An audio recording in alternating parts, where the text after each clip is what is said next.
As firefighters and paramedics, we respond to those on the worst days of their lives. And when they're at their worst, we have to be at our best. And to be at our best, we have to have our house in order. I'm running for president of the IAFF because we have to be united. United for the future of this great union, for the future of our jobs, and the future of our families. It takes a lot to do this job. Grit, sweat, sacrifice, belief in the future. And there's never been a time when firefighters have been needed more. And one firefighter has always answered the call to leadership, Mahlon Mitchell. We have over 62,000 people there. Right now, they're trying to eliminate our voice. They're trying to desensitize us. They're trying to discredit us, and they're trying to defund us. And we cannot let that happen. I got my dream job when I turned 19 years old, and I never looked back. Firefighting is in my blood. It's in my family's blood. My older brother's a firefighter in Atlanta. My younger brother's a firefighter in St. Paul. One of our mantras is all hands working. Everybody on the scene is doing something to stabilize it, to make the lives of our community just hopefully a little bit better for that time. The future of the IAFF is here. It's time for us to stand up, rise up, and be united. It's time for us to be strong. We can do it together, with all hands working, leaving no one behind as we do as firefighters.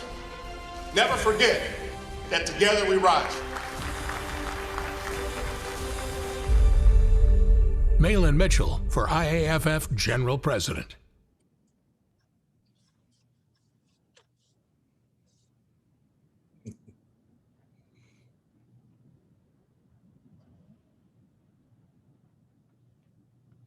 Brian, I think you're up. Brothers and sisters, hey, welcome to the Fresh Start Happy Hour. It is so great to see so many of you. I really appreciate you joining us for a really casual get-together, mostly to get together and talk about this amazing guy that we've got running for general president.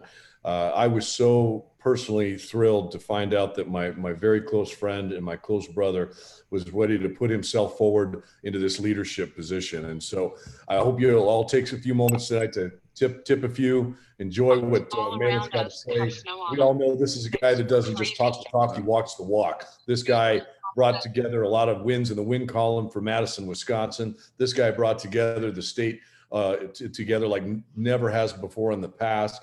And this guy took on Scott Walker and kicked his ass up and down Wisconsin. So he's the guy with the experience, the vision, and the intellect to lead this great union. And I'm just so proud to be a part of it and be part of this this new fresh start for our leadership. So thanks everybody for coming, and let us know what you're drinking tonight.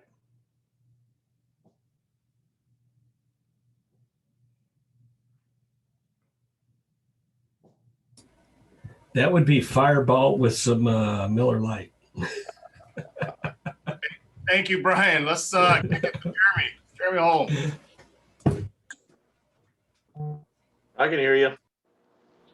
Hey, Mahlon, thanks for having us all here. This is kind of fun. It's a shame we can't all be in person, and at least we can get together and do this. And I just want to pop on and show my support and kind of give people my opinion of Mahlon, which is a pretty high opinion. He's helped me out with a couple issues our local has had most recently, you know, and I'm a member of I'm a president of a small local, 45 members, you know, we're just a little guy. And he kind of really stepped up for me while he was busy doing all this campaigning back in early December and everything. He still took the time to listen to the concerns of a small local. We had a member that was really struggling with some addiction issues and some mental health issues, having some problems getting into the center of excellence due to COVID and some other things.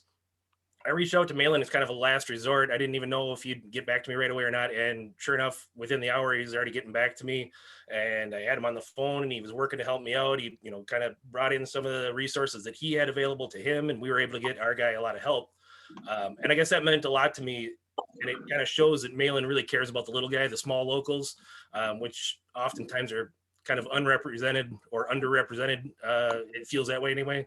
And Mahlon really kind of brought us to the forefront and took the time to care about us. And I think that goes a long ways and says a lot about his personal character. So that's why I wanted to jump on today and just raise a glass to Mahlon. Wish him the best of luck. Oh, my glass disappeared. Backgrounds are fun, aren't they? So thanks, Mahlon. Really appreciate you having us all on here and getting us together for a little camaraderie here this evening. Thank you, Jeremy, and thank you, Brother Jeffries. How we all doing out there? It's like Jeremy said, we like to be meeting in person, but the convention went, as well as I think it could have. I mean, watching it on Zoom to me, quite frankly, sucks. But it is what it is. We're a day late, but they got the kinks all worked out. But I wanted to just get it together today. We would have been actually in person. We would be having a reception probably today or yesterday. And that would cost a whole hell of a lot more money. So this is one good thing about it being virtual, that you got to bring your own alcohol, I guess. But again, thank you all for coming on. And I know not everyone are supporters, but thank you for coming on and getting together today. So I got a special guest. I reached out to my brother, Charlie Berens, who I'm sure a lot of you, we got 175 plus on right now. I'm sure you're not all here to see me. Some of you are familiar faces that I've seen at my other town halls, but you may know the man that's at least to the middle of my screen here, Charlie Berens, who's a good Wisconsinite. He actually came to our convention 2-3 years back and rocked the crowd. So I thought I'd bring him on to say hello to everybody from across the country and all the firefighters from across our two great countries, U.S. and Canada. So with no further ado, Charlie, take it away, brother.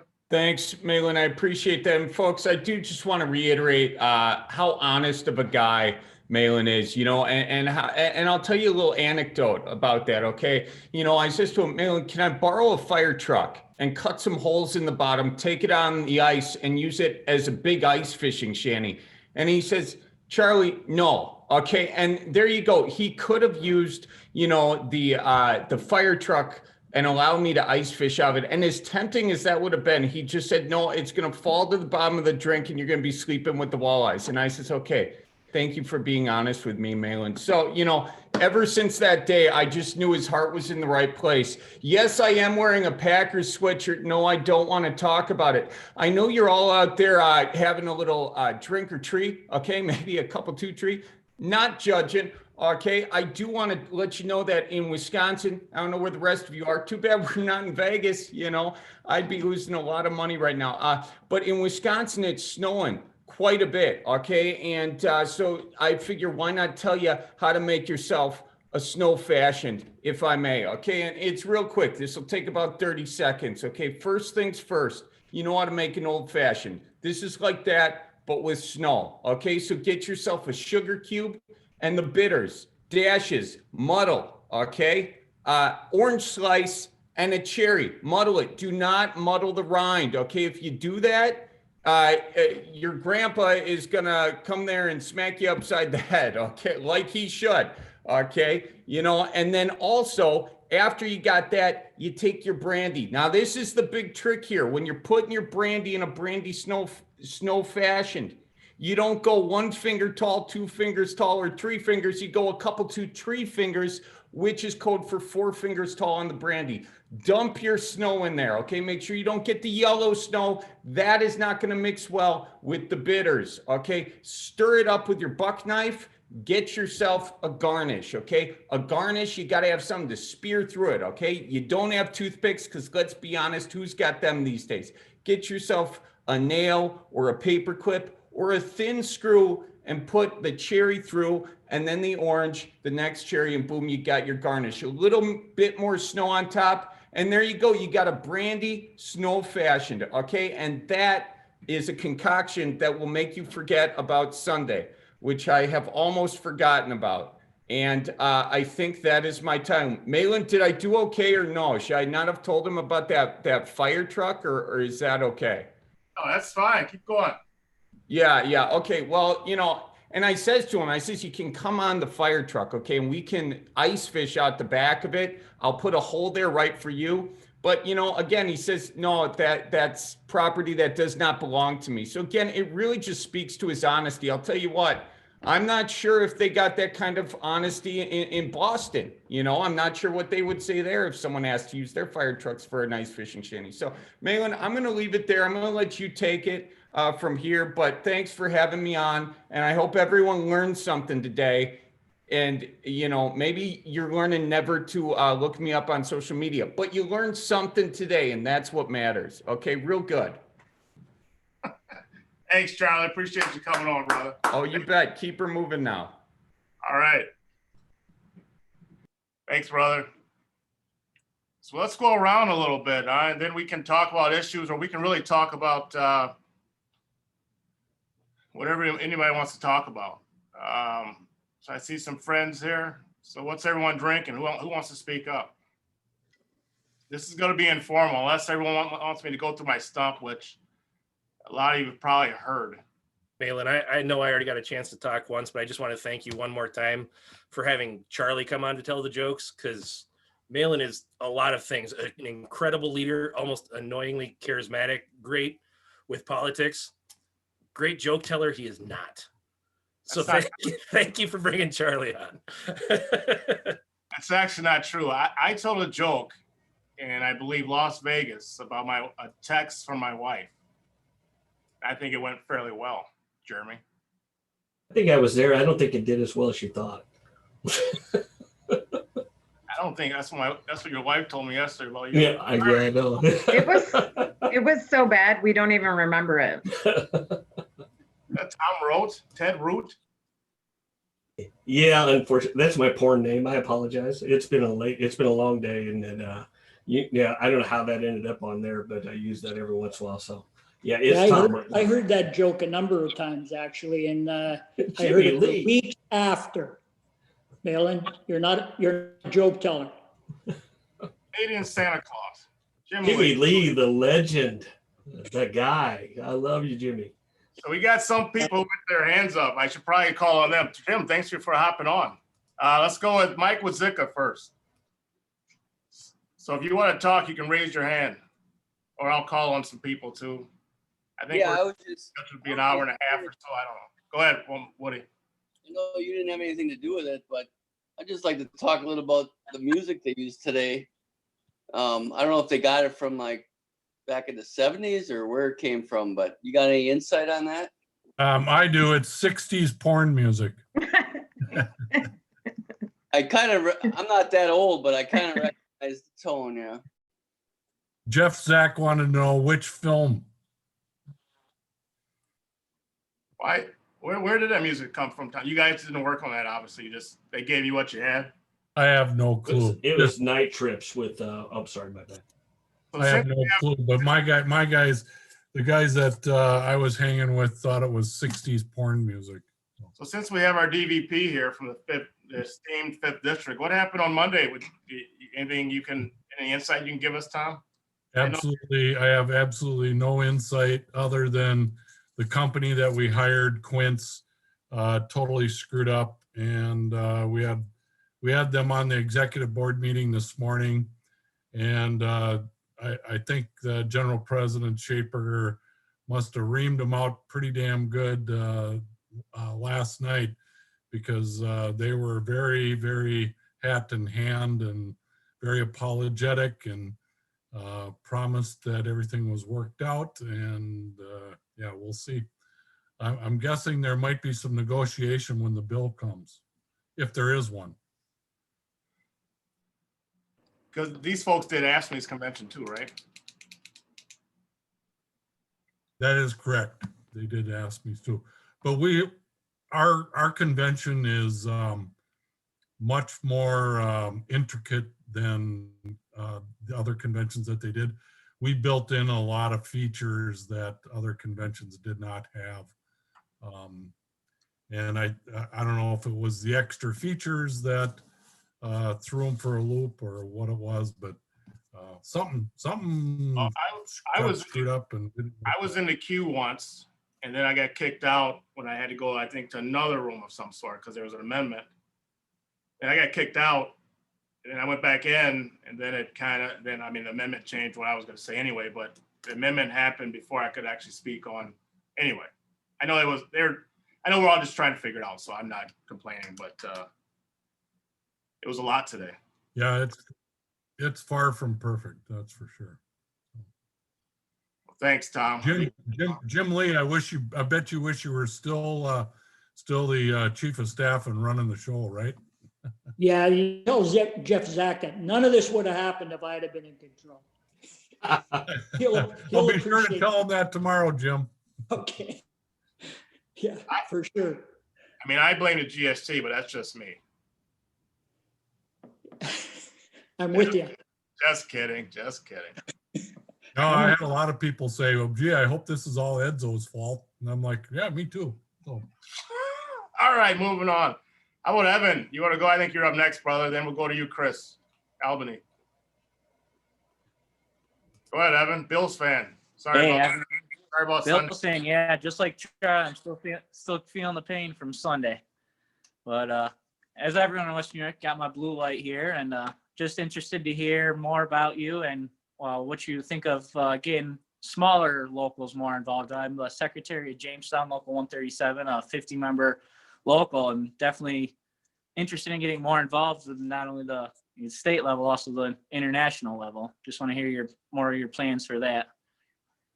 Great. Now, and I'll get into a short stump of sorts in a little bit here. And then you can ask me any question you want right now if you like, but I'll get and I'll talk about some of the issues as well as where I stand. I just didn't want to come on and do the stump that I normally do because a lot of people on here have probably heard, and this is a happy hour, not a town hall. But we can do whatever the hell you guys want. But I'll take the hands first. So Chris, and then Anthony Strawn, I think.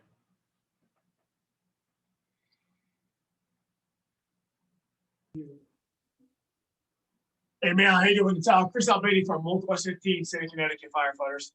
I know you said you got kicked out of this meeting or not, so I guess now's the time to talk.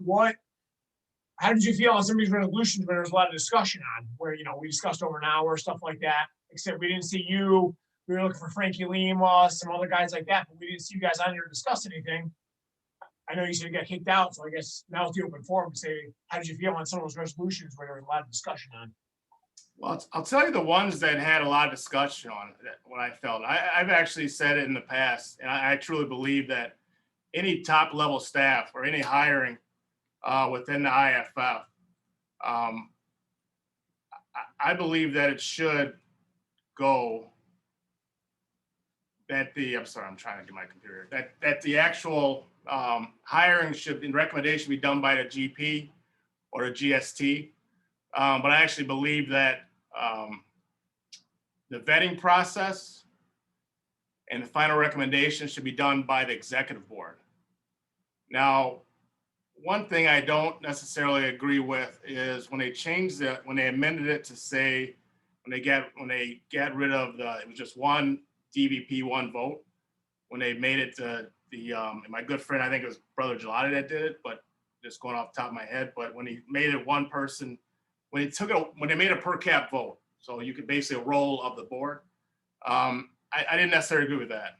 Actually, I didn't agree with that. I actually agreed with actually having it, the GP and the GST making the hiring recommendation. I believe there should be a vetting process, and I've said that from day one. I've said it from the first time I've gotten in the office. One of the things that I have that I talk about our top level staff as well as COO or chief of staff being vetted by the executive board. So I actually agree with that. Mahlon, I wish you would have said something. Yeah, well, I was, again, yeah. Really, or any of the DVPs, because I think I can speak for my group, in Phoenix. We're all at a resort watching this thing go down, and we're reading that resolution like this is the types of checks and balances we need. They aren't in place. They seem to make sense, but we don't know that from the DVP's perspective. So I'm not going to lie to you. I was really disappointed not to hear from my own DVP or others on that. I think it would have changed the outcome. I mean, that initial amendment passed until Edzo got on there and spoke on it, and they got another run on it. And then Pantelis got on there. It was obviously it was obvious what was about to take place, I thought. Well, Steve, It just seems like it was a good checks and balances resolution that made sense. But, you know, from my perspective, we don't want to do anything to cross or handcuff our DVP. So that's what we were looking to hear from. I was also in the queue to speak on it, on the amendment that allowed us to, I guess, fire somebody. I think that wasn't the term, but to terminate one. I was in the queue for that, and that got ruled out of order. So I tried to speak on that amendment, which I would have spoken in favor of. Gelati's, for us, Gelati's amendment made sense, but now, you know, Mahlon, just from what you said, that would have flipped the whole thing. I think that would have not only changed our mind, but others. I think would have added conversation. You know, I come from the 5th district. We're 6,700 votes. We believe that Tom Thornburg, you know, while you guys, obviously the 10th district represents a lot more votes, I think in this case, when there comes to certain things, and I believe in roll call votes and everything else, because that's how a union is, you know, we're a representative body. But when it comes to, I think, the hiring of staff, I think it should be, I do think, you know, for the 16 district vice presidents, that they are going to put their heads together. They're going to do the vetting process together anyway. And they're going to do all of the research, and whether it be a committee, and a committee makes a recommendation, is how I would see it coming back. And then they all look at what the background check and everything else and whatnot there was. But, you know, we come from a small district. So, you know, that would make our district vice presidents essentially almost voice not heard. We talk about small locals and everything else, and us all being in this together. That's actually when Brother Chesney's amendment, I believe, again, I'm going off memory here, when he did his amendment, I do think, just being fair here, Steve, I do think that I know because I was one of them, people were in the queue, that vote happened before we all got to speak to actually what that amendment was. And the vote happened. And actually I actually got kicked out. I don't think it was on purpose, but then getting back in, by that time, it was just too far gone when it was something, but anyway. Mahlon, just a quick comment, if you don't mind, is I'm speaking as a person that held a position of AGP, Chief of Operations, and Chief of Staff. And I support the concept of that resolution, but I think Fred LeBlanc's recommendation or amendment to 2/3 majority on the board rather than a per capita voting was the way to go. If in fact the board wants to be more involved in senior staff, I agree with them where it would be AGPs and above, and the directors would be left up to a different system. But the 2/3 majority I thought was the way to go, and Fred was fairly vocal on that at his district meeting too. Did you think that changed the intent of the motion, Jim, or no? He was walking a very fine line on changing the amendment, yeah, or the resolution itself, yeah. It could have went either way. I thought the chair could have been challenged on a couple of things today. Yeah, for a resolution that was recommended to pass out of committee, it sure got crushed. You think, Steve, that the per cap change had that passing had something to do with it, or no? I don't know. I couldn't grasp, what impact that would have, but just hearing you all talk about it is helpful. Makes sense. But I admit I'm one of those, I look at one position when we're talking about this. I look at the chief of operations in the GST's office and I'm one of the people who feel that, that's an example of somebody who, to me, doesn't have the firefighters union mission, the IAFF mission, is not a priority. And what went down with the GP and the allegations and the timing and it impacting, the IAFF's participation in the Biden campaign, all that stuff. It just concerns me that there aren't more checks and balances for civilians working in the IAFF, especially at that level. Because as it was mentioned and debate. Those people, they walk the hallways, man, and they are IAFF leadership in other people's minds. So the risk of somebody infiltrating to want to hurt us is, I guess, is always there, and we can deal with the e-board. I just like I would have been more comfortable having our executive board have a little more input on what, who ends up at the top of our IAFF. Can I ask a question real quick? And I hate to jump lines. I apologize. But is it fair to say that a large part of this resolution came about because our current GST basically hired a non-labor, I came from the military. There was no labor perspective to this. So, and when I came to, so a non-labor assistant that basically, well, it's called the elephant in the room. He's a war criminal at the end of the day. And is this what this is all about? And is that what it comes down to? It is for me, because I'm just found out recently. Trust me, I'm a fan. Because of this, I feel like we need to have that, because I am military and I come from that background, and I'm offended that this guy is in that role.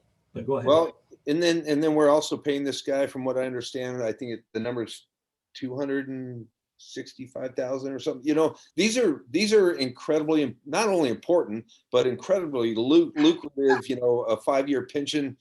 It's such a good deal, and it just concerns me, man, that there's too many. There can be an ulterior motive to want to get in that seat, and man, that guy may be empowered to the next level, depending on how this election turns out. It's frightening to me. I only got a year and a half left in my career, but my son's on the job, man. It worries about. I worry about these things. I shouldn't, but I do. Hey, before we move on, Tom, I had a quick question for you.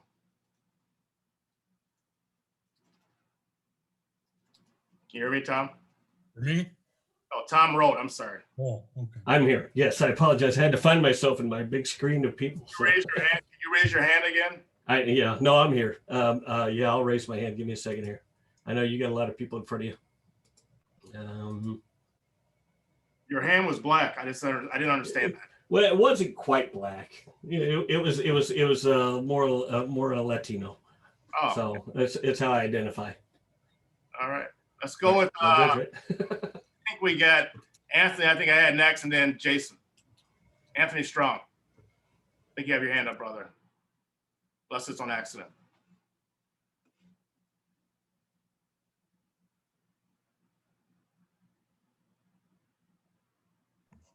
Yeah, I do have my hand up, Mahlon. Okay, go ahead, sir. I just want to thank you for running for General President. I appreciate your hard work. I appreciate everything you're doing. I look forward to your leadership, hopefully in the upcoming election. I represent a small local of 61 members in Papillion, Nebraska, local 3767. I guess the biggest thing, the idea of having small locals come to DC and understand what actually happens and explaining that to my members is going to make a huge impact on what I'm able to accomplish. This will allow us to explain everything that happens at your level that you've done in Wisconsin already and that you're going to hopefully do in DC. Once again, you've become, or you've been, I don't know. I have only known you for a short period, but I do appreciate everything you're trying to do. One thing I will say is, I guess, coming from a local in Nebraska where we don't have a pension, like in first-class cities, I find it very disheartening to watch us spend so much time and so much discussion on a pension at 55 years old for members of a local we pay dues to, $14.82 per member, to give them a second pension. I know I'm sounding probably a little disgruntled. I'm not trying to, but we don't even have Social Security here in Nebraska, and that's due to what they've done to us in 1984. By the way, I was 4 years old that day, and I like Scottie Pippen and Michael Jordan too, just so you know that. But the fact of the matter is, if one of my members gets in a car accident, has been on the job 2 years, and they become a paraplegic, they're awarded the state because they got about $10,000 in their retirement plan at that point. I have a strong feeling about the way the leadership is going for the large locals who have, they're established. They have the pension system. I look at the railroad. I've got family members that are on the railroad. They have strong, solid pension systems. Why can't we get a national pension system for these small locals that don't have a pension system?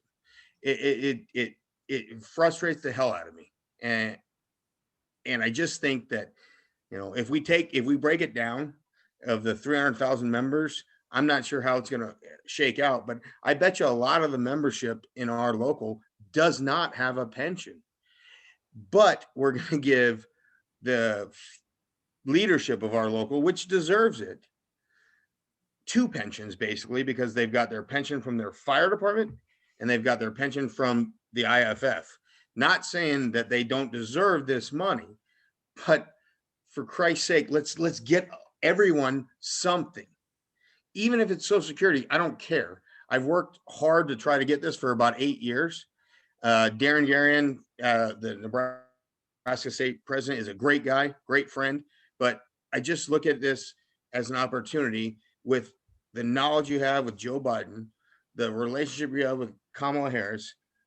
I really think this is a great time to try to get a nationwide, international-wide, Canada included, some kind of a pension system for these small locals, because there's a lot of us out there.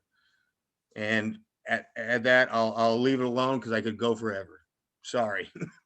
No apology necessary, brother. Thank you for your words. Thank you for your kind words as well. So you got a lot there, and so you guys have a 401k then? Yes. Or okay, yeah. So there are a 401k and a 457. We get 13.5% from the city. We are 13% from the city, 6.5% from the from what we attribute to it. I've been a firefighter for 14 years, and I'm not afraid to tell you what I got. I've got $474,000 in both systems.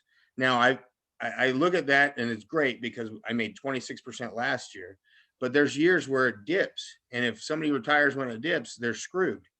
We're working really hard with the state legislature right now, but like I said, I really truly believe that there's a way, just like the railroad did, to get some kind of a national benefit for our firefighters in first class type cities like Papillion, where we can work together and try to figure out a way to get these guys to retirement and get them some kind of a short-term, long-term disability system that's going to work better. And I know this is a lot. I'm sorry to put this on you. I'm not trying to. That's fine. And overwhelm you. What I don't think a lot of people understand, actually probably most people on this call understand, but a lot of our members don't understand that when you don't have a pension protection, it's not just about the defined benefit plan, right? It's about the protections we have under that defined benefit if we get hurt on a job, where we have a duty disability provision where we actually can, basically save face or not go bankrupt because we get hurt on a job. We're okay on the job. It's off the job that I concern myself with the long term. Because if somebody gets in a car accident off the job, they only got 2 years on the job. That's what concerns me. It's Social Security disability, because you have to pay 5 years and you have to pay in on $25,000 of income to be eligible to even be qualified for that. That's where I worry about it. And I've done a lot of research on this, so I'm not trying to interrupt. I'm sorry. No, it's fine. So 75% of our locals don't pay into Social Security. Like, we don't hear that. Sure. But we can talk about that offline too, brother. I can give you a holler. Okay. But as far as and I'm not trying to push you to our website, but I think they put our website in the bottom. But I'm going to give everybody my number when we leave here. But I'll tell you, when it comes to locals of all different sizes, and a lot of people say, okay, well, what do small locals get, from the IAFF, or what do we get from our state association? Or sometimes our members ask, what do we get from our local, right? It's all relative. And here in Wisconsin, we have 92+% of our locals are 100 and under. So I work on behalf of majority of smaller locals. I'll tell you, things we've done here in Wisconsin, I use the word we because it's not just about Mahlon Mitchell. It's this executive board that we have to do it together on. I have the fortunate opportunity to lead this executive board in a certain fragment of time, like from 2011 till now, right? And we've done some great things, in my opinion. We've made it free for 2 members from every local to be able to come to our educational conference, where in the past it was $300 a pop. And our members actually didn't come. We had 40 to 50 members that would come to our educational conference. We now have over 200+ members that actually come now because we made it free for 2 members from every local to come to get the education and the political training, everything else they need. We started a statewide PAC where we cut our salaries. We gave back $1 per member per month. And in turn, our locals assess themselves $1 per member per month. We now have over $80,000 that comes into the statewide PAC. And we not only use it for statewide elected officials, but we give the money back to our locals. And our locals can use it for county and local races. We're also able to send them boots on the ground to back that money up with actually boots on the ground and people actually working together. So there's a lot of things that we can do. And there's a lot of things that we can do at the IAFF. And I think we make trainings regional. If we actually bring the training, ALTA is great, but ALTA is expensive as hell. But if we have a scholarship program here in Wisconsin where if you go to our educational conference that year, the next year, you can actually go to Waltz and put in for a scholarship program if you're local of 100 and under in size. And you can go to Alts and we'll pay for your registration, as well as your flight, as well as your hotel. So there's a lot of things that we can do for locals. We have an aid grant program where if a local doesn't have any money, we'll back them up. And the state will give them money to take care of their issue. And if it turns out to be a statewide concern where it's going to affect all locals, the state association actually covers the full cost of the attorney fees. So there's a lot of things that we do at the IAFF as well to help locals of all sizes, but also make sure we're reaching back and making sure that we're taking care of our smaller locals as well. We like to call them emerging locals, but whatever the hell you want to call them, our locals of smaller size to make sure that they feel the love, quite frankly. Because a lot of times they don't. But we can, as IAFF, I think it starts at the top. And the IAFF president sets the table for that and making sure our locals are taken care of, all of them. Are you drinking anything, Anthony, or no? You don't look like you drink. Well, look, you don't work out either, apparently. No, I don't work out a whole lot. But I had a little whiskey, I'm a bourbon drinker. So good stuff. All right. Thank you very much. I do appreciate everything you're doing. Once again, I'm going to reiterate nationwide pension plan. I got you. I was gonna get into it, but that will be like a long, long conversation. So we'll talk offline about that, brother. I promise. No worries. Thank you very much. Good luck. We're backing you, brother. Thank you. I don't need luck. I need your votes. I need a little luck too, but no. Thank you, Anthony. I think I had Jason next. Then we'll go to Chicago Local 2. Hey, Mahlon, how you doing, brother? Good, man. How are you?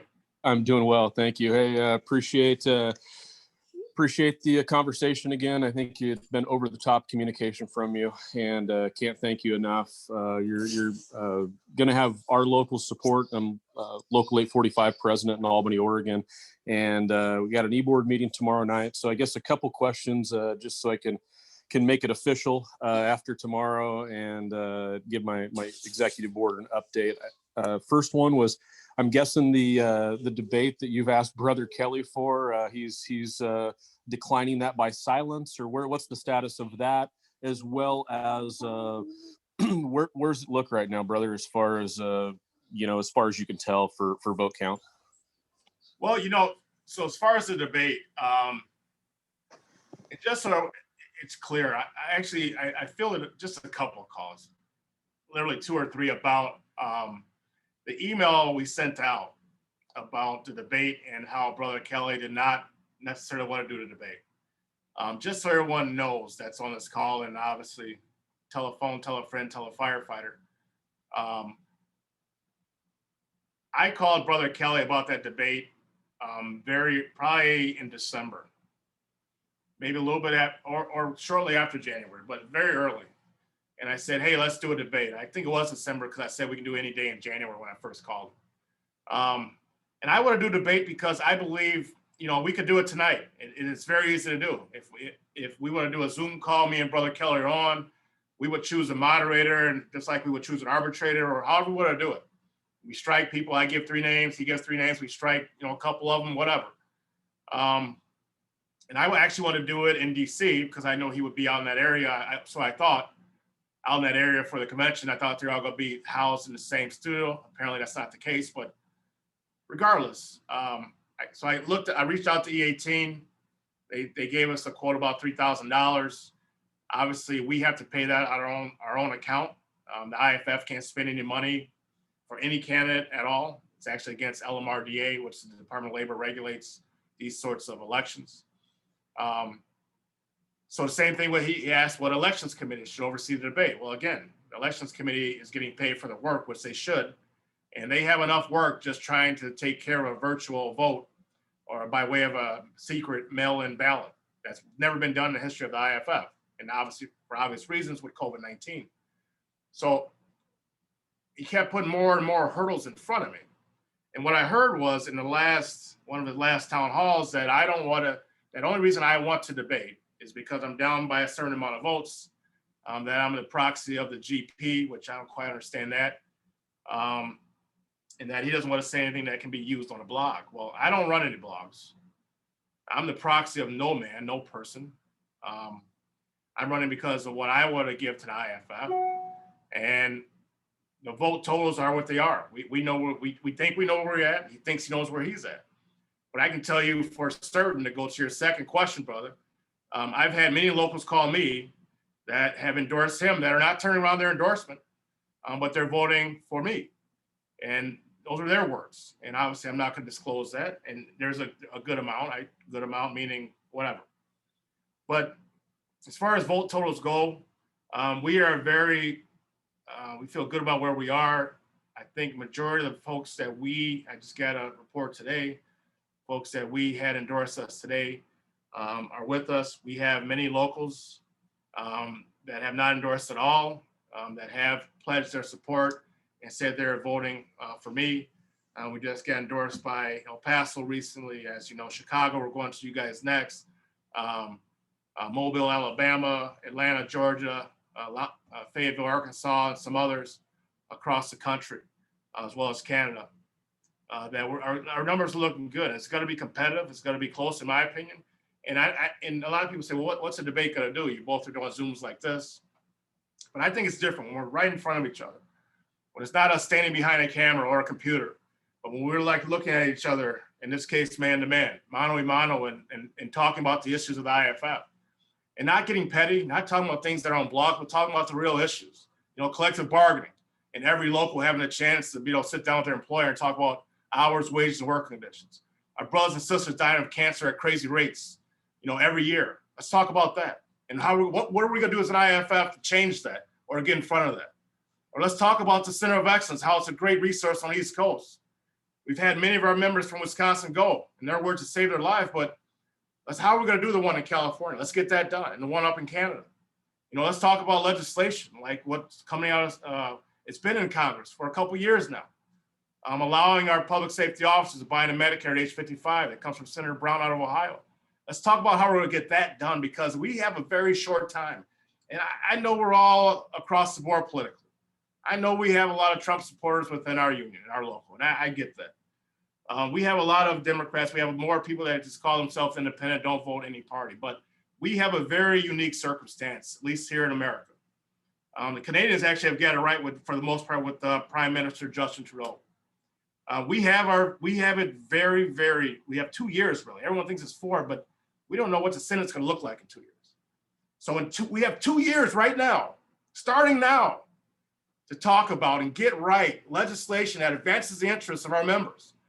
But a lot of times all we're talking about is all the bullshit that Brother Kelly has brought into our union.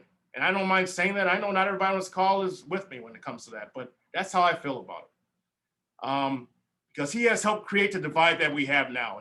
And I've seen his video where it says we do not have a divide. Well, when the person that's doing the dividing, they never see a divide. We're not saying locals are fighting against locals. No one's ever said that. I mean, unless it's an Article 19 issue, we don't see locals fighting against each other. What I'm saying is that we have a divided executive board. And there are people that are on this call right now that can talk about that better than I can, like DVP Thornburg. And I don't know if there's other DVPs on there, but I'm not going to call him out. He can talk if he wants. But we have a divided executive board, and we need to get it right. Who cares who's right? Number one, number two, I don't care. I shouldn't say I don't care because it's important. But what I care about is the future of this union in the next 2 years, what we can get done with what should be a friendly Congress, that we can get things done like Medicare early buy-in at 55, which is a game changer for our members, where we can get like a pension bill passed where we don't allow municipalities, it prohibits municipalities, entities, states, and provinces from actually touching our pension when times are good, when the market's great. Then they come back through, if you have collective bargaining, they come back through and say, well, now we need some concessions because we didn't pay the employer share. Now it's our fault. We need a bailout for cities like Chicago and others. And we need a pension bailout for places like Chicago. And I'm willing to do that. But we can only do that in the next 2 years. If we don't get it done now, we're not going to get it done 4 or 5 years from now. We're still sitting around talking about what Ed Kelly did. I get it. I don't like what Ed Kelly did. That's one of the reasons why I'm running. But I want to talk about the future of this great union. And these are things that we should be focused on.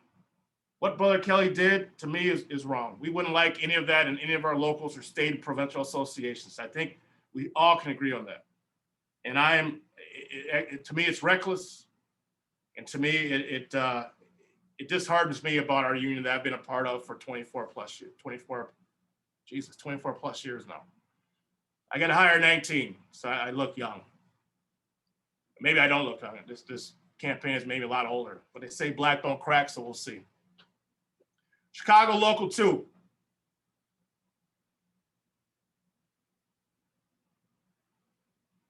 God damn it. Hey, Mahlon, what's going on, buddy? Hey, Brother Tracy. I've been calling. What up, Mahlon? Hey. So we're going to make this quick because obviously you've got a lot of John to do. We've been hearing this shit for the last 5 months. Number one, where's funny man Charlie? Because I'd rather listen to him than you. You missed him. Why are you drinking wine when you come from Wisconsin? Put a beer in your hand. Hey! What, do you think you're better than us?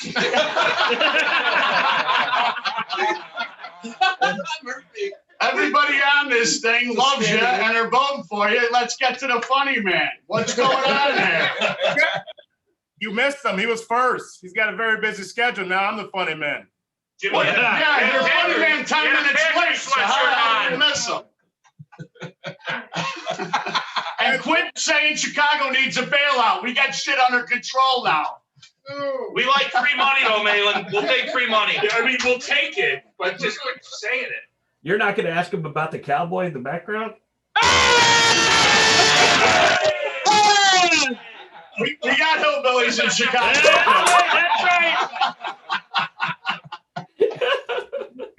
I told them you guys in Chicago are very diverse. They don't believe it. Now they can see it.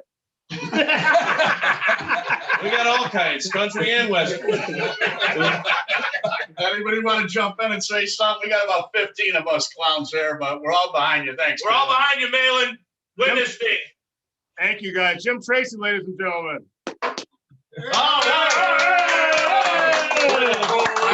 I got one more thing. Anybody on the eastern side, you have to vote for Danny Fortuna for the trustee position, please. Danny's been a fantastic guy. He's our president of our pension board. He's a vice president of our state. He's the president of NCPERS. This guy's done nothing but great things. He went on and strike in 1980 with less than 2 years on. Got 3 letters from the city of Chicago saying he's fired. The guy's done nothing but bust his ass for Local 2 and every member of the state of Illinois and everywhere around this country. He's going to be the stand-up man we need. So please vote for Danny Fortuna. What about, you couldn't say anything nice about me in there? Oh, yeah, that's right. We've been kissing your ass for. Easy wino. Easy wino. Oh my God. What is that? You gotta put in the camera there. There you go. A little bottle of Jameson Black Barrel, baby. That's what you need. You know, everyone, I was at the Northside Fire Brigade about Hold on, we have a Northside Brigade? I was there 2 weeks ago, and I ended up, no kidding, I ended up playing Chutes and Ladders on the floor with Jim Tracy's kids for about an hour. Did they go drink you? All right, that's enough of that. All right. Moving Hey, on. Mahlon, win this thing, man. Pull this out. Let's go, buddy. I hope everybody on here gets behind him. You're the right choice for the president of this union. I appreciate it, brother. Is that Joe? Yes, sir. All right. Let's go to, thank you guys, seriously. All right, see Good job social distancing and wearing your mask too. Let's go to, We all had COVID. I think I have Aaron next, then Charlie, then Ryan, then Mike, then Matt. I hope you guys can remember your order. I'm trying to go in order, but I'm probably not. And I'm only on one page, so there's probably other people with their hands up. All right, Mahlon, you can go to the next one for just a minute. I'm on the phone with another union representative, and I'll chat with you here in just a minute if that's okay. Who was it, Ed Kelly, or who are you with? No, it's my local president. I'm kidding, brother. You know, who do I have? Ryan or Mike, Charlie, whoever wants to go. James, Matt. Let's go with Ryan. I think we're waiting. I just think Aaron didn't want to follow the local too. That's a hard act to follow. Mahlon, thanks for running, and I appreciate the phone call we had the other day. I enjoyed our talk, and I have just news from us. We're a 70-member local, Northwest Ohio, Sylvania Firefighters Local 2243, just outside of Ohio. We had an executive board last night. We're absolutely going to endorse you. I'm just going to get it voted in tomorrow at our local meeting. Shouldn't have any issue with that. So you have our backing for sure. And well wishes from Roy Hollenbacher here to our first district vice president here. Most days I don't freely admit that I know that man, but I do. He's a good guy. So just take a second just to something that was very important to me that we talked about on the phone was some of the campaign committees that we have throughout the IAFF, specifically the Strategic Campaigns Committee. Sylvania here, we were just able to pass the largest levy that we've ever had in our existence in the middle of COVID, and that was in no short part from Doug Stern and the boys from the IAFF and our Ohio Association too. So I know you talked about that. You had talked about bolstering that program even. I know I see a lot of from the conversation. I hear there's a lot of small locals involved here. If you need to get involved with that and you're running a local or you're running a levy campaign, do not wait, do not hesitate, get started early and get the IAFF involved. They are here for us, and we're definitely a success story from that. So just want to say good luck to you, Mahlon, and we appreciate what you're doing, and we'll get you voted in. Thank you, brother. Yeah, the strategic campaigners, our strategic campaigners and the way they have them laid out, I would actually like to bolster that by having more. But I'll tell you, they are fantastic. They've helped us with probably 3 or 4 now ballot measures here in Wisconsin to raise the levy. We have 0% levy increases. So in order to hire new firefighters or even like to keep existing firefighters, you have to raise taxes a little bit. And we can't do that in Wisconsin unless you have net new growth, which is new construction. I won't get into the weeds, but because we all have our problems in our different states and provinces. But the strategic campaigners from the IAFF and working with DVP Thornburg on our side, at least, has been a great, great partnership. And they know what they're doing, obviously. They help us. I have a board member that actually runs all he does is politics now. All he does is referendums, quite frankly, lately. We won 2 ballot measures in this last election cycle. We got another 2 coming up here in the spring. And it's been a great partnership. So I would only enhance that program and not take it away. And those are the programs that are important to our members. So we got to fund them. Mahlon, was that I happened to be out of the house just for a minute. Was that the resolution that they had put on to I caught wind of that a little bit. They were going to disband those committees when a new president took place, or I didn't catch all that. Oh, it was talking about how you keep. There were two resolutions. The one was how you can hire new staff, the new administration. The other one was how would you keep existing staff, department heads in the IAFF. So it wasn't about disbanding anything. It's about hiring, firing, and what the new president can and cannot do. It basically was a conversation. Okay, very good. Thanks for clearing that up, sir. I appreciate it. In a very simple terms, I just gave it to you, but it's more complex than that, but that's basically what it came. Let's go to, I think I see DC on, then I'll go to you, Charlie. James Gordon, I think I saw, I want to get you guys on before you drink too much and you get off the line. Oh, shit! Yo! Mahlon! Hey, Mahlon! Show the boys. How you guys doing? Hold on. Gordon's trying to operate the phone. Yeah, we're doing good. How are you doing? I'm good. Did you guys have a question? Back, I'm doing good. How are you guys? How's DC? Hey, we're here. We just want to let you know we got your back. I don't know how many times today I heard we got to get down to the business of this IAFF, and the business is making sure you're at that podium in 2 years running this convention. We got your back. We're behind you 100%. Proud to be a part of this, and let's get it done. Thank you, brother. What's happening? It looked like the guys that stormed the Capitol the other day, but Now we got Joe with us. We got. Oh, there you go. Yeah, we got a fat guy, an old guy, a blind guy. What else are you asking for, man? Huh? Thank you guys for your support. These guys are actually out very early in the campaign, so I appreciate it, and won't let you down. Thank you. All right, man. Appreciate it. Take care, dude. Good luck. Thank you, guys. Charlie, sorry for keeping you waiting, brother. No worries, man. Greetings from the West Coast, brother Mahlon. To my brothers in Chicago, you guys run a tight ship over there, but tonight's drink of choice is going to be Johnny Walker Green, 15-year blend for me. So that's the drink of choice tonight. Just to let you guys know, we had the honor of speaking to brother Mahlon and brother Jim on the West Coast a few months ago when he came out to California to LA. And before the big shindig and the dog and pony show and all that, we had a get together the night before, and there was brother Mahlon and brother Jim talking to us for hours, just sitting there drinking, just shooting the shit, just doing real talk. And for brother Mahlon, the vibe I got from myself, from Vandenberg, I'm a member of the Sexy 16 district, all feds firefighters, and I wanted to just kind of let him know that brother Mahlon took time when he didn't have to just sit there and one-on-one with me for like an hour, just talking all things Fed. And that meant a lot to me and a lot to our members on the Fed, on the West Coast. And to give the vibe that there's no such thing as a local that's too small. He's willing to give the time to even the smallest of locals and give him his ear and give him his attention. And remember what we talked about, remember our conversation. That meant a lot. So a lot of locals on the West Coast, Mahlon, including Vandenberg Professional Firefighters, local F-116, vote with our e-board. You got our votes.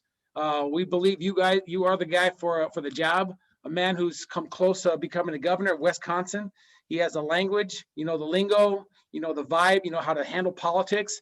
And I can't think of a better guy to lead the ship than brother Mahlon Mitchell. Just want to pop in, and I'm a couple drinks deep. So, my speaking skills are a little off, but really just want to lend you our support. Give you a little shout out from the West Coast, brother. Well, thank you, brother. And I'm just a couple wines deep. But I'll tell you, that you look at what, Biden's done for federal firefighters in just the first 48 hours or so. Boom. I mean, with taking away, helping getting rid of those executive orders that President Trump put in place and taking away, looking at you guys' union time, the way you're actually, quite frankly, your contract law, your collective bargaining privileges, and making a mockery of that. As well as those three MOUs that he signed or essentially executive orders that Trump put in place that, I mean, that's important, and that's what matters, right? And that's how we get things done. And again, that's where for me, where the rubber meets the road in this IAFF. And that's why politics matter. I know a lot of our members think, I mean, I get it, why people hate politics. You know, you split it up, poly meaning many and ticks meaning blood-sucking creatures. But I get why people hate politics, but our members got to realize things like that would just happen to you and us, quite frankly, and federal firefighters. That's important. And the thing, and why it matters, you know, and I won't get all, I'll keep going because Jim Tracy's got to kill me one day because I talk too much. But if you think about it, you go from when we have one issue in the back of the IAFF legislative magazine, when we go out to Ledge Conference, and I have never, as being the chair of our delegation going to Wisconsin and doing most of the speaking, we hit every issue. And the reason is because the issues that affect you guys, like those three executive orders that were signed by President Trump, making a mockery of collective bargaining, looking at your trade time, and looking at the way you guys you accrue your pensions, and also making your mandatory overtime, everything else. It matters because it can come down, it can affect all of us eventually. It's just like when it came to Act 10 in Wisconsin, when it came to public sector bargaining being attacked, and police and fire, we were exempt. And a lot of people were like, well, why, like, we can be there, but why are we leading the charge? Well, because what happened next? Like Ohio with SB 5, right? And then Michigan tried it, and then Missouri, and then Iowa had some things that were happening. So it happens all across. And you go like to places like in Canada, you have like Premier Kennedy, who it's like almost like a Scott Walker, almost on steroids at times. So it's like it affects all of us in the IAFF. Yeah, so that's why we have to step up to every challenge, every fight. And that's why if I'm your general president, the IAFF will be where the need is great. And we'll have strategic campaigners there, obviously via our DVPs, because I believe in the process 100%. But having our staff, our resources, our money, marbles, and chalk, by the way, Harold stole that from me. He's not on the line, is he? I can take that. Tell him, Jim, Harold stole that from me, money, marbles, and chalk. But we need to be where the fights are. And the IAFF, the general president, and I'll give credit. For the most part, in my opinion, I can speak for ourselves. Here in Wisconsin, small state, 4,000 members, right? 4,000 members strong as hell, though. But the IAFF has been with us every step of the way. We've taken some L's, we've taken some losses, but we get back every step of the way. We're there for our members. The black and gold brand is strong. We get back into the game for our members, and the IAFF is there to have our backs.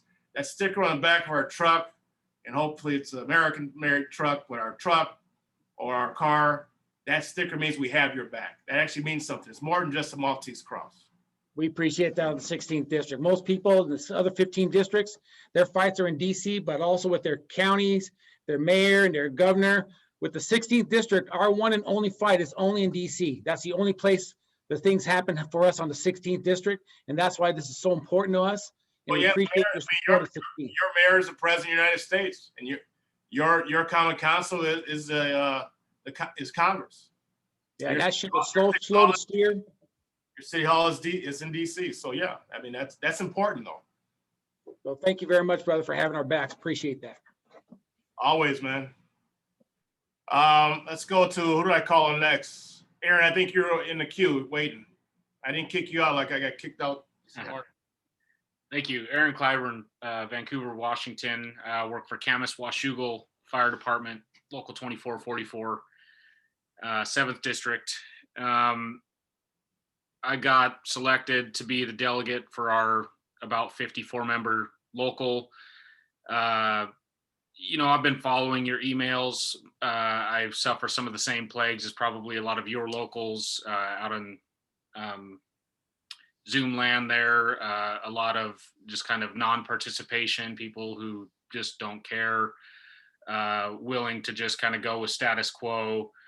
And I personally like what I'm hearing from you. And I'm wondering if you have a resource for something I could send out to my body and, either give them a video or something where you kind of go to some talking points on things that matter here. I would venture to guess that a lot of my local is probably just going to go we'll trust what you say. Give us your opinion. We are in a county probably similar to a lot of you guys as well. Being a small local, we have a lot of big brothers in the county here in Southwest Washington. And I guess fortunately for you to hear, I was just on the phone with my union pres, and he was saying that our biggest brother here in the county is actually going to give their votes for you. So that gives me hope that maybe, others in my local will kind of see that and kind of see that maybe on the horizon there's a little bit different union coming maybe than just status quo and sticking with the same. So I've been listening, and I was going to ask, kind of your stance on where you think the union should go. I've heard a lot of that, and I've heard a lot of your supporters. You're kind of giving me some ammo to show up to union meeting Friday morning before convention and, give some insight into your campaign and why maybe we should place our votes into you. But I would just like, if you have any other stuff that you think is worth mentioning, or, if you strictly say, check my website, I got to give my 50 other members something to kind of look at. So whatever you want to add to that, or tell me to do, or tell them, or pass on, I'm more than happy. I appreciate your question, brother. And I'll tell you, a lot of people will say what they're going to do when they're in a certain position or in a certain seat. But I want to talk about what I've done with the help of my team and what we've done together to build a new state association. And I realize Wisconsin is a very small microcosm of the greater IAFF. Matter of fact, most of the time we're flyover country, right? In Wisconsin, we just are. But the issues are the issues. And I like to talk about the issues as opposed to the actual position. Because I'm the state president of Professional Firefighters Wisconsin. We're 4,000 members strong, 60 plus locals. I've been in that spot since 2011. When I became state president in 2011, we were under a lot of scrutiny from our own members, rightfully so, because we were divided as a union. We had a district vice president at the time that did not speak very highly or did not work very well with our state president at the time. We actually had 7 or 8 locals that actually called me, and we met. I met with them individually, and they said, we're getting out of state association, man. Well, nothing against you, brother, but we're sick of all the infighting at the top and all the back and forth. It's BS. We're paying it to IAFF. We're paying it to the PFFW. It's crap. I asked them to give them, I said, let's give us 3 years. We'll fix it. We'll work it out, work together. We'll give you 2. We'll figure it out. After 2 years, we're done. So fast forward to today, we have every IAFF affiliate that's in the state in Wisconsin, actually now part of Professional Firefighters Wisconsin.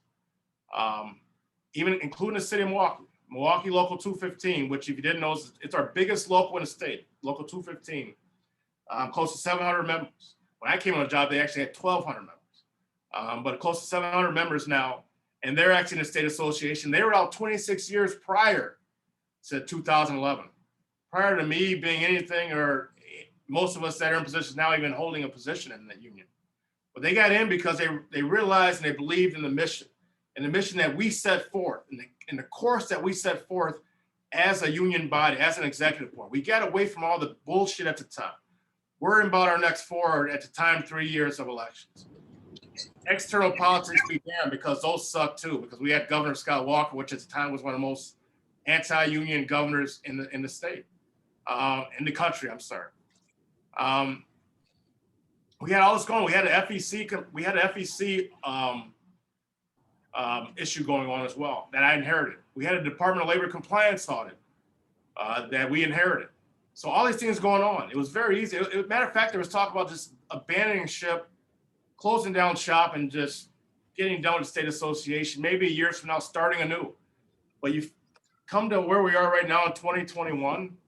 Again, we have every IAFF affiliate in. We have a statewide pact that I talked about earlier. Our educational, political, and leadership conference, in my opinion, is top notch. We took it away from the University of Wisconsin. We held our own, and we held it for our members and about firefighter, paramedic issues only. We bought a building in 2015, I believe. So we're financially sound, not just for now, but for the foreseeable future. We started a charitable foundation from the ground up. I truly believe that we need to be in our communities outside of the emergency. We have a charitable foundation that had $0 in it. We now have 2 full-time staffers in it with close to $1 million in assets. And we've taken over our burn camp as well. And we've done all these things, not because it's about me, but we get back to brass tactics. And we get back to actually asking one centralized question every time we start a meeting when we make a decision. And I know a lot of people in this call are like, I've heard him say this before, but I really believe what I'm saying. And that is, what kind of union will we be? And what kind of union will we have if every decision we made was a member-oriented decision? That was about the members, about the men and women who are on the street. When we're sitting at the table or when we're on the Zoom like right now. And what kind of union will we have? So I want to bring that same tenacity, that same passion, or not even passion, but just like, and I don't get it right. We're not better than any state or provincial association at all. We're not. I make plenty of mistakes, believe me. But us working together as firefighters and paramedics, working on behalf of other firefighters and paramedics, to me, that is perfect. And we don't always agree. We're not supposed to. But we need to know where the hell we're going. And right now, we don't need a savior in the IAFF. We don't need someone to throw a bomb, so to speak, on the laps of the New York Times or the Washington Post or these stupid blogs, and then step back and say, well, things are really screwed up, but I should run and save us from ourselves. We don't need that. What we need is a leader in the IAFF. And again, I'm not perfect. I truly believe in servant leadership. And I hate that word because our chiefs use it all the time across the country. And I hate it because they don't know what it means. But servant leadership means I'm not going to DC to be some big union boss. I'm going there to be and work on behalf of the membership and the men and women that are paying the freight for us every day. And that's what they should expect, but that's what they deserve, in my opinion. I started in this union, man, by carrying golf bags. And I won't tell that whole story because it'll take 10 minutes, but I carried golf bags at 20 years old. I got on a job at 19, but I got involved in the union very early. I turned actually 20 in the academy. And I asked my vice president at the time, like, how can I help? He told me, well, he looked up from his glass. He said, well, kid, you can come to the golf outing next week and help out and volunteer. And I came there 6:30 a.m. in the morning. We started. Volunteers got there at that time at least. And he said, well, I got nothing for you to do. I just want to see if you would show up. He goes, you can carry golf bags from the guys' cars to their golf carts. I didn't carry the golf academy, but carry from their cars to the golf carts. And I did it because that's where I thought the need was. Like, people didn't even know who the hell I was. They're looking at me like, who's this fucking guy? Why are you grabbing my golf bag? But I mean, I did it because that's what this union is about. It's about the men and women on the street every day. It's about taking care of the people that are actually doing a job. It's about mental health, right? COVID-19 we're all dealing with all across the world. Brothers and sisters dying of crazy rates of cancer. Brothers and sisters looking at taking their own lives. And you sit down with someone that a brother or sister and their spouse and sit down with someone who's like tried to commit suicide, and you tell me what we do is not real, I call BS on that. And I say this before, I don't know who my worst enemy is, but I don't wish they're my worst enemy. But we got them in, we got our member, we got them into the Center of Excellence. We got to help the treatment they needed. And we had a member that dispatched himself out there. It's gonna cost him 60 grand. He didn't care. He's like, man, if I don't go out there, he talked to my Secretary of Treasury who's on the line right now, I think, and said, hey, we're gonna not be able to, I'm not gonna be alive. I don't care if it costs 60 grand. And we worked with the IAFF, worked with Will Newton, worked with President Shaper, quite frankly. And we actually got it done. They paid for it, not the IAFF, but they got his insurance carrier to pay for out-of-network services so the brother could be essentially saved. Like, that's what we do. And that's what this is about. And that's what's important. All this other stuff we talk about, man, some of this stuff, the bickering back and forth at the top, I can tell you from a fact that when there are things happening at the top levels and the number one and number two are arguing all the time, there is no innovative things being done. In my opinion, our programs and services are happening. Our DVPs are doing their work, don't get me wrong. But number one, number two are our leaders of our organization. They don't have to agree all the time. But there needs to be new innovative ways and different thinking, reimagining our union. for the future, making it more sustainable. AFSCME was started in Wisconsin in 1932. AFSCME was started here. We had 63,000 plus members in Wisconsin. Because of what Scott Walker did, and because also unions failed to change here in Wisconsin. The big dogs failed to change. The NEA affiliate here in Wisconsin, we had over 100,000 members before 2011. Now they have less than 20,000, I believe. AFSCME has less than 10,000 members here in Wisconsin. They had 63,000 members, less than 10,000 now, because they failed to change. They failed to reimagine. Now, don't get me wrong. Scott Walker's a son of a bitch and an asshole. But we also got to make sure it doesn't happen to us in the IAFF, anywhere, anytime, whether it be in Canada or the US. And that's why I'm running for general president. And that was a long answer to your short question, brother, but you know, I get fired up sometimes, and there's a lot of hands up too. I do appreciate your time, brother. Thank you very much. I'll pass on your word, and I look forward to getting you our votes. Well, brother, I'd love to jump on a Zoom and a quick phone conference too. So give me a call. Appreciate it. Max will put my phone number in the chat right now as we speak. 1, 2, 3. Yeah, see ya. Have a wonderful night, brother. Yeah, that just worked. That's how the IAFF will work if I'm your general president. Just like that, 3 seconds, you ask for something. All right. Mike Bryan, I think I had you next. Then Tom's got his black hand up again for some reason. All right. Can you hear me? Yes, Mike, I can hear you. Go ahead. All right. Well, first, my condolences to you Packers fans. In my glass, I don't know if I'm on there, but I have a couple spotted cow from New Glarus. I'm actually a Bears fan, though. Oh, well, then you want to thank me because we sent you David Montgomery. I have something in common with you. I hate the Hawkeyes as much as you do, being an Iowa State fan. We sent you David Montgomery, and you got Alan the Lizard King Lazard up there from Iowa State as well.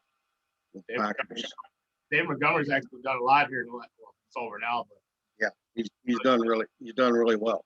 Coming to his own here to him. I'm cheering for David, but I'm being a Vikings fan. I can't cheer for your Bears. Anyway, just a couple things from my perspective. I have 2 brothers in the fire service. I got my younger brother's up in St. Paul, Minnesota. Okay. My older brother's down in Atlanta, Georgia, and we're all Bears fans. So he's not a Vikings Queen fan. But go ahead. I'm sorry. Go ahead. Yeah. Well, 30 years ago, if you told me the Twins were going to win a World Series before the Vikings won a Super Bowl, I'd have taken that bet. But now they've won 2 championships, and we can't even get to a Super Bowl. But it's all good. One before I die. My T-shirt getting more valuable every year. From my perspective, I'm retired. 13 years. I work for Mark. Do the organizing in Iowa. We thought we were going to dodge the bullet when we sent you Scott Walker, but we still ended up with the legislator hacking our collective bargaining. For those on that don't know, that was a 1977 legislative act by a Republican governor that got us the model collective bargaining laws in the nation, actually, I think. And it still, for the most part, worked, still does work. We got an exemption like you for public safety, but we lost a couple small things. But if you think it can't change, it will. I think what happened with Harold, we went through a similar thing years ago with our state president. I kind of went through a very small potatoes thing like it. We were divided in the state of Iowa. I think it's a travesty. I think our clout and our name has been damaged by selfishness, I guess I'll say in my own words. But coming from, and I don't like talking about size of locals, but coming Iowa, I think our average union in Iowa is like 30 members, as well as we only have 1,500, 1,600 in our state association. We are growing. I'm in the process of working on 3 new locals right now on their new contracts. So we're getting people involved. But the biggest challenge I see as an older guy is getting the new members engaged, educated, participate, excited. We're a bit in the bubble of being the first in the nation with caucus. We've had it's easy for us to get exposure to Harold, a great motivator. So that happens for us in Iowa. But maybe a bad subject after yesterday, but with the convention, the way it's being held, I would like at least look at the options in the future of what I'm going to call some sort of hybrid convention, where I'm going to say it, smaller locals could have an option to, even if it's held live, there's nothing better than being there, but be able to get their new members, younger members, less senior, we'll call it, people in a room where they could do just like what we did today. And actually, they can only have one device on, but they could put it, up to a bigger screen with those newer people so they can actually see what takes place. Because granted, if you're less than 50, you're probably not going to spend much very often, sending somebody very far, spending $3,000, $4,000, $5,000 to send them to an international convention. I think it'd be a great way to get newer people involved in it. With all the electronics today, I'm not very techy, but all the things that go on. So that's what I see as a challenge, is getting the new people involved and keeping them involved, getting them educated, and looking at ways of how you can do that. We are voting for you. I think Eric Fazio, my local president here now, but Doug Nye is our former state president, a good friend of mine. I know you know Doug. But we're behind you. My daughter and son-in-law over in Middleton, they were behind you in the governor's race there. So I know you. I don't need any more, but I just like to, don't need a response back, but just like to consider, if you get elected, and I think you will, that you look at ways for minimal cost, keeping the smaller locals involved and getting those newer members excited. Yeah, and I won't belabor the point because we talked about it a little bit. Thanks for your words, Mike. One thing I would like to see done is that, and one thing I would do, in all honesty, is that I would make sure that every local of every size, because right now the top 100 locals by way of size actually come out to DC. They are flown out. I think it's 2 principal officers from the local top 100 from way of size. When I say top 100, they're flown out. They get to talk. They're at headquarters. They get to talk with every AGP, assistant to general president, top level staff in the different departments about what they do, and what the department heads do, AGPs do. So governmental affairs, information technology, and everything else. And I would make sure that every local, now that's going to take time. That's a big task. But I would want every local to actually have the opportunity. Now, when we have locals of different size, I think we bring more than just one in. Obviously, bring a couple locals, 2, 3, a couple, 2, 3, 4 at one time, but bring them in to actually see what the headquarters is all about, and where their money's going. And I think that only helps to convey the message back to the members. So now these local officers can go back and say, I've seen it, felt it, touch it, and it's a great thing. And or I've seen some problems in IAFF. We need to fix this, but at least they know and they've seen it. So I would be, actually, I have a plan to do that if I'm your general president. And I think that would help to bridge some of the gap and some of the disconnect that we have, because there is one between not just small local. So my local is about 500 members, right? We have 400 that are in city of Madison proper, which is our capital city. And then we have 100 members that make up our 13 affiliates that are contiguous to the city of Madison. So affiliates of all different sizes. So I would actually make sure that we have local all sizes, because like my local's too big to be big, but too small to be considered small, I think, right? So we need all locals to be able to have the opportunity to go out to headquarters so that we have members that see actually what's going on. And I think that only helps us at the top levels of the IAFF. It's just the right thing to do. Thank you, Mike, for that. I'm gonna go with Kenny, Christopher, Tom, and Sam. You guys just go ahead. After the next person talks, you can go ahead. Hello, Brother Mitchell. Can you hear me? I can, man. Awesome. Kenny Baker, President, Local 6, Colorado, 9th District. I just wanted to talk to you for a second, mostly to say thank you for running for General President. We do need a fresh start. I think that the things that have happened this year is unprecedented. One of the things that we got was a black eye, which every member got one. I don't think that this was just a select few that got one. And to make our union strong, we need to have a strong leader. One of the things that promotes that for me is the simple fact that I reached out to you, let you know I'm 16 members. And I honestly didn't think I was even going to get a phone call from you. I didn't even think you were going to send me an email because you've got thousands of members that are trying to reach out to you.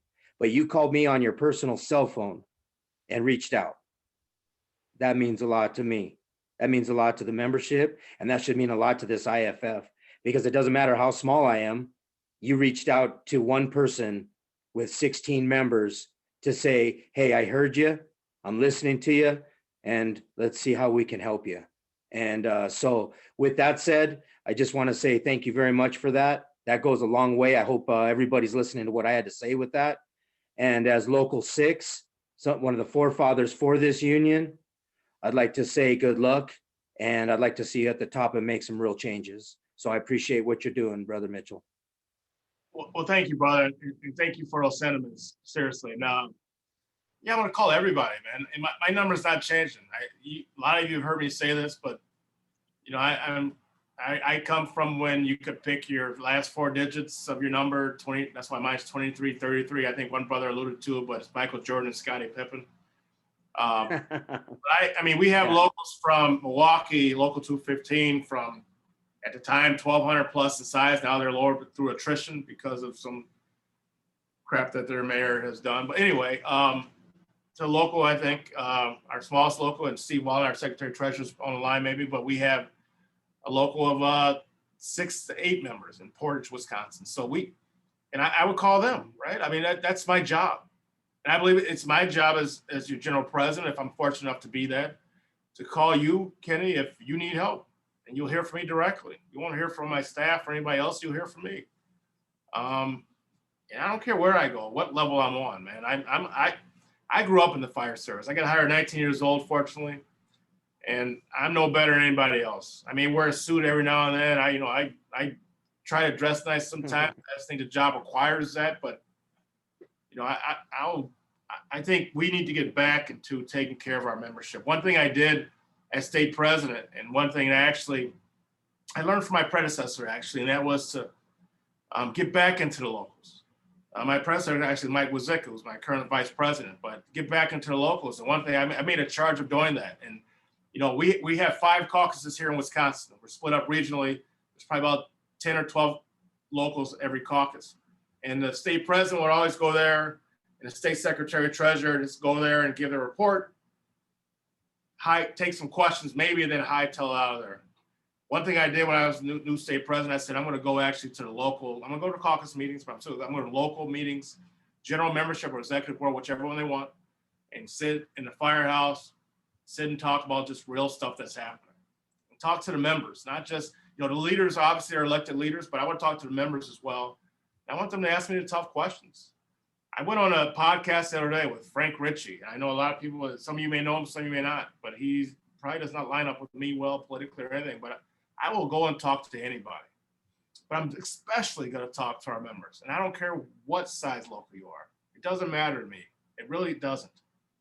Because we're all, and I love our big locals, man. You've seen Washington, D.C. on the line. You've seen Chicago local too, as big as they get, right?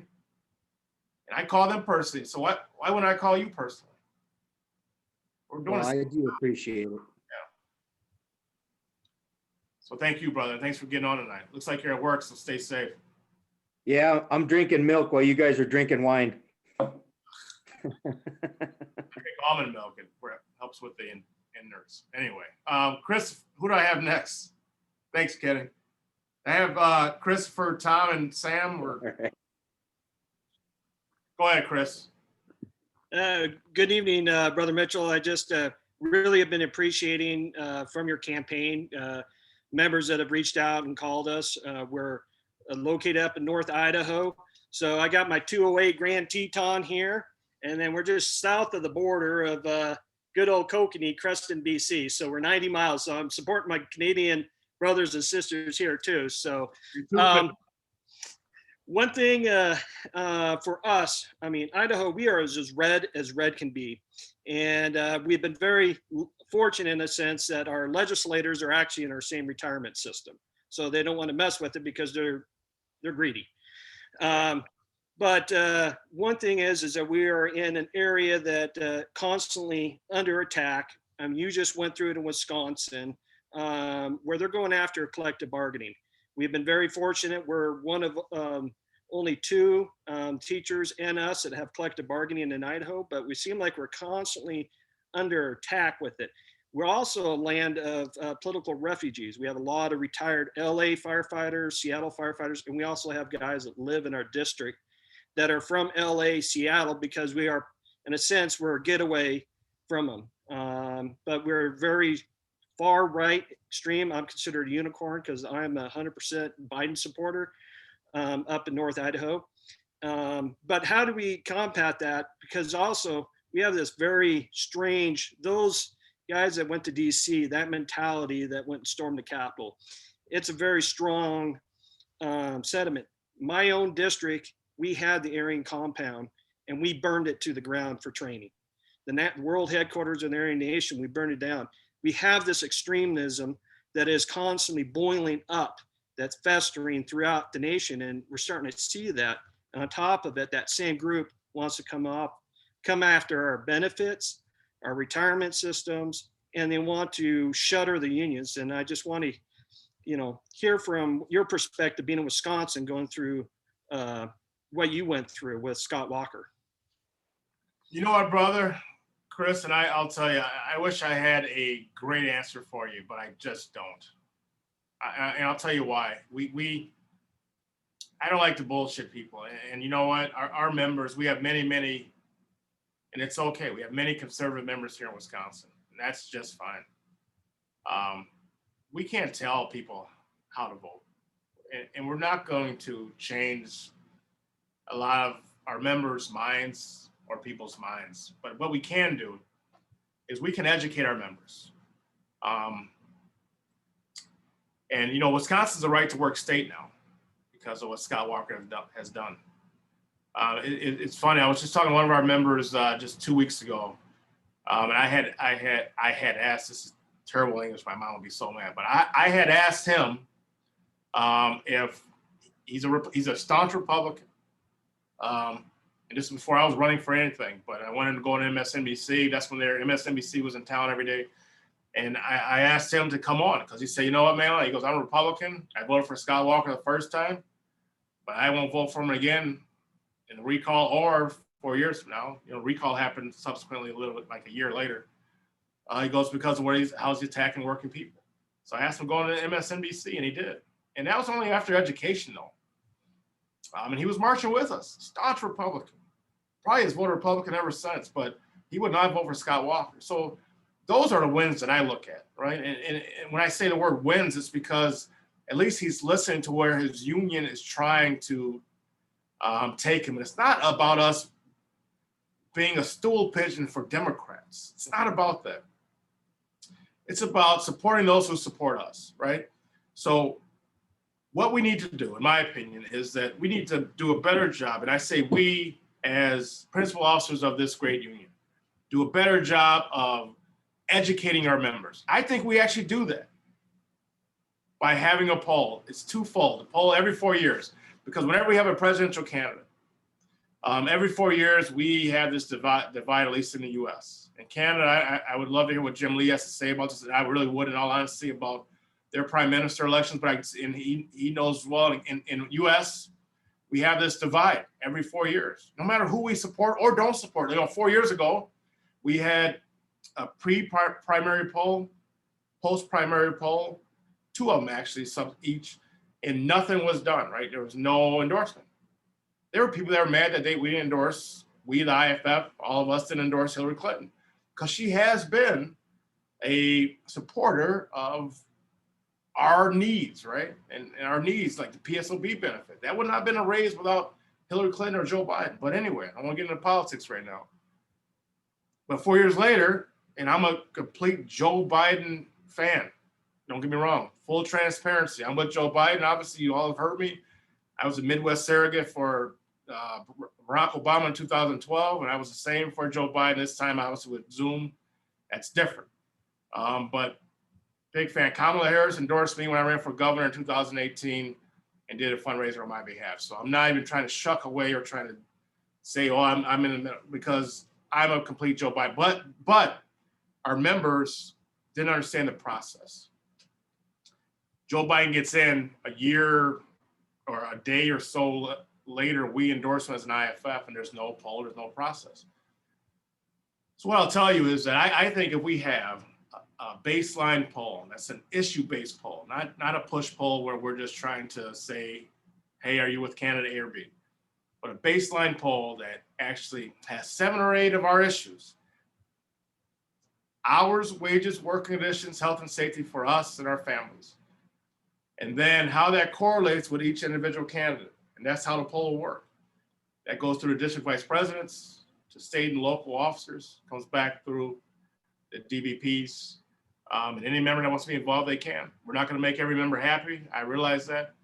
But that's one way of us being able to educate our members, but also understanding where our members stand. I think a lot of us understand where our members are, but I don't think we do a good enough job in between the 4 years of educating our members on our issues.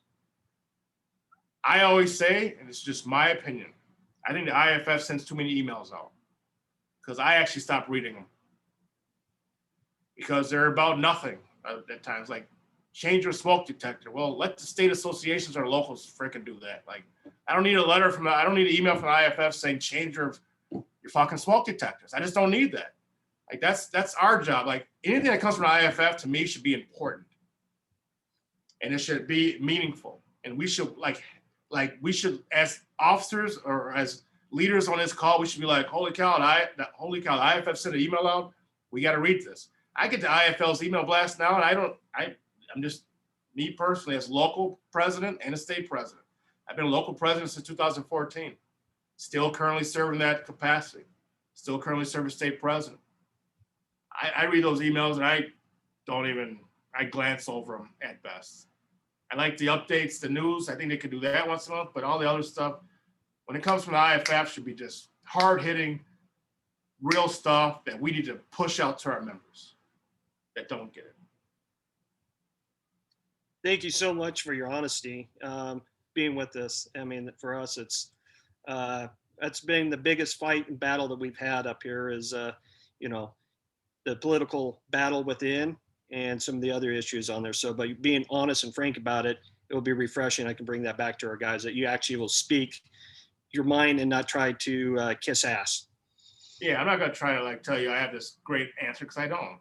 I tell our members, vote your paycheck and you can, lobby your hobby. But our members are going to, the gays, guns, and God, our members are still going to be involved in that. And that's okay. I mean, this is America. They can vote for whoever the hell they want. But it's our job to inform them. And I don't know if we do a good job at that as union leaders. And I say we, meaning state, provincial, and our number 1 and number 2 in the IAFF. So thanks, brother. Sean, you've been waiting a while. Sam, I'm sorry, Sam.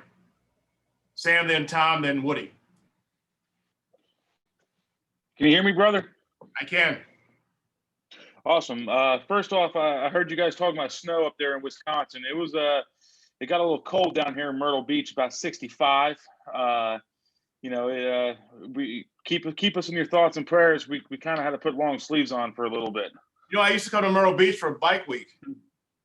Okay. Oh yeah. Okay, cool. Yeah, there wasn't much of a bike week this year with the COVID and everything, but it's always a fun time. Yeah, I don't ride bikes anymore. I was young and dumb back then. Were you riding behind Steve? No, I wasn't riding behind Steve. I didn't know Steve then, Tom. Thank you. So did I understand correctly? This is the first election since the 80s where it's contested. Am I correct in saying that?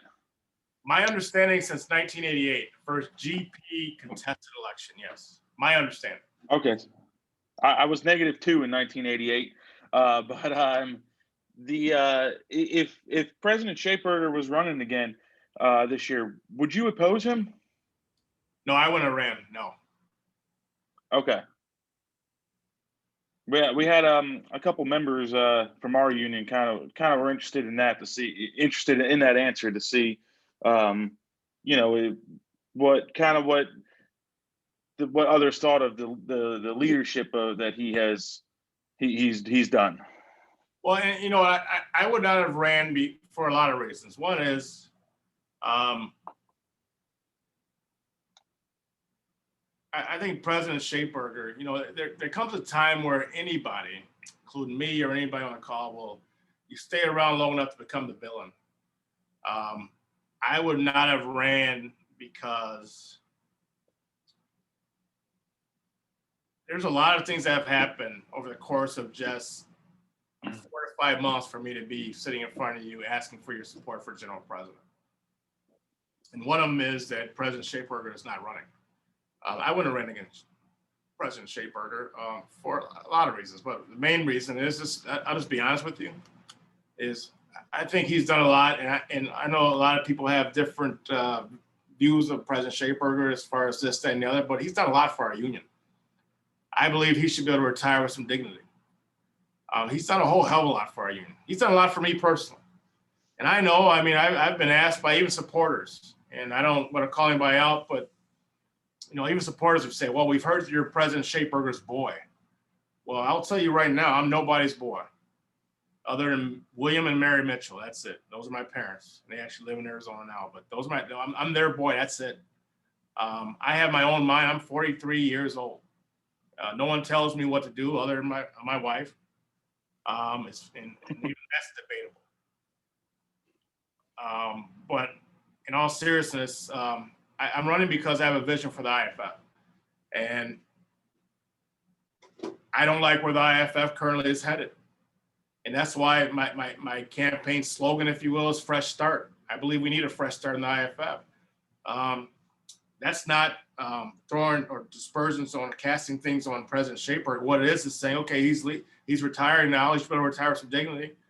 But I don't think, you know, we have a GSC that in 2016, we heard nothing about any misconduct allegations or any malfeasance, misfeasance, non-feasance, whatever.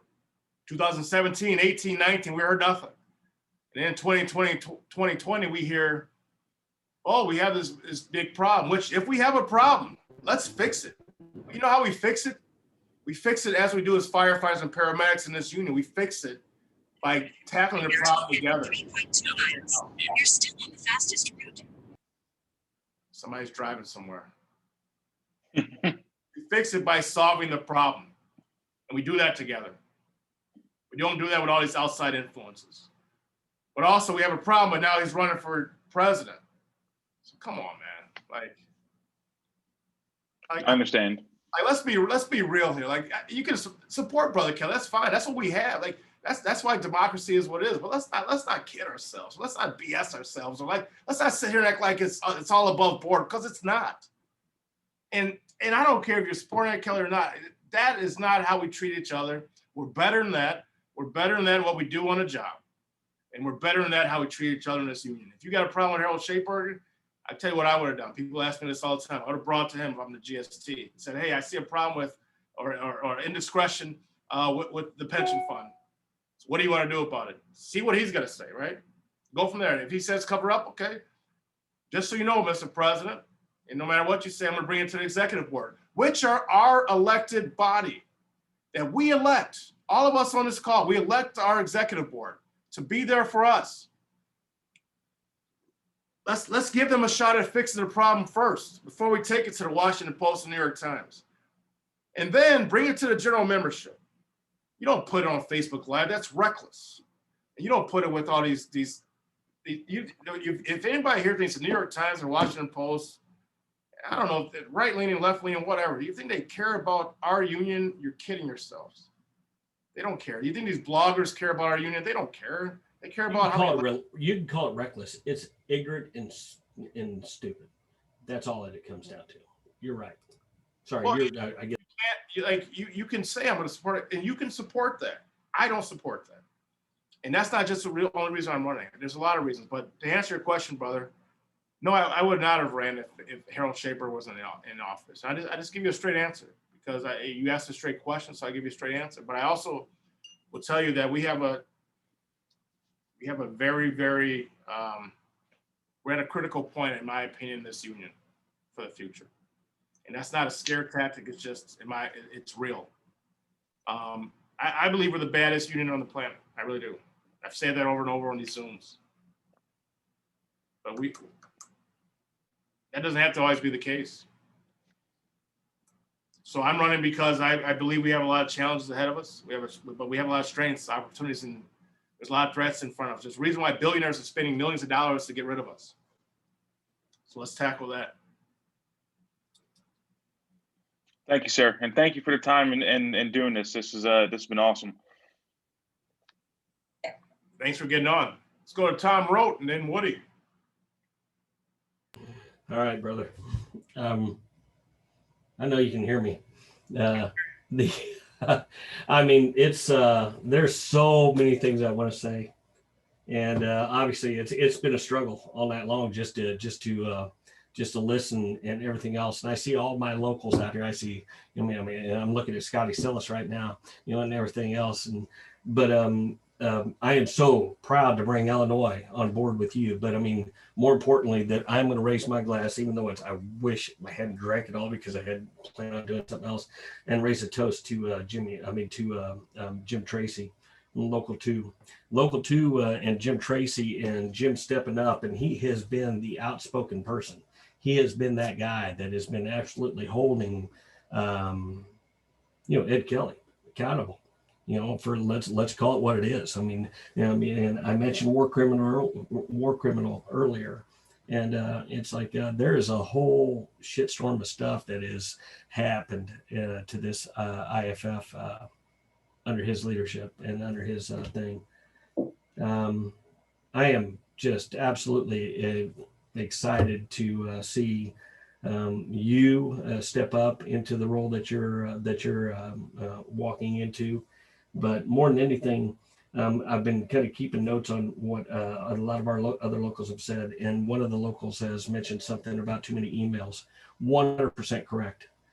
Do not. I mean, when I was teaching, as I'm teaching Secretary Treasurer's responsibilities out at the IAFF Alts at whether we're out in DC, in Florida or Anaheim or Phoenix at the time, going way back. Entirely too many emails. Don't flood the airwaves. I mean, we lose our guys. I mean, people, all of our membership is dealing with raising kids and putting, school and everything else that we're dealing with. And the last thing we need to do is continually bombard them on a daily basis, if not multiple times on a daily basis with emails on information doing with the financial corp, I don't care what it is. It has to do with, because it's all related. We got enough on our plate. We don't need this. Quit flooding the airwaves. Pick the time when you want to hit me with something and send that to me. That's what you want to do. Let's see, Harold. He's been a rock star. Whether I agree with Harold on various different things, and I've been the Secretary Treasurer of Illinois for 15 years. Harold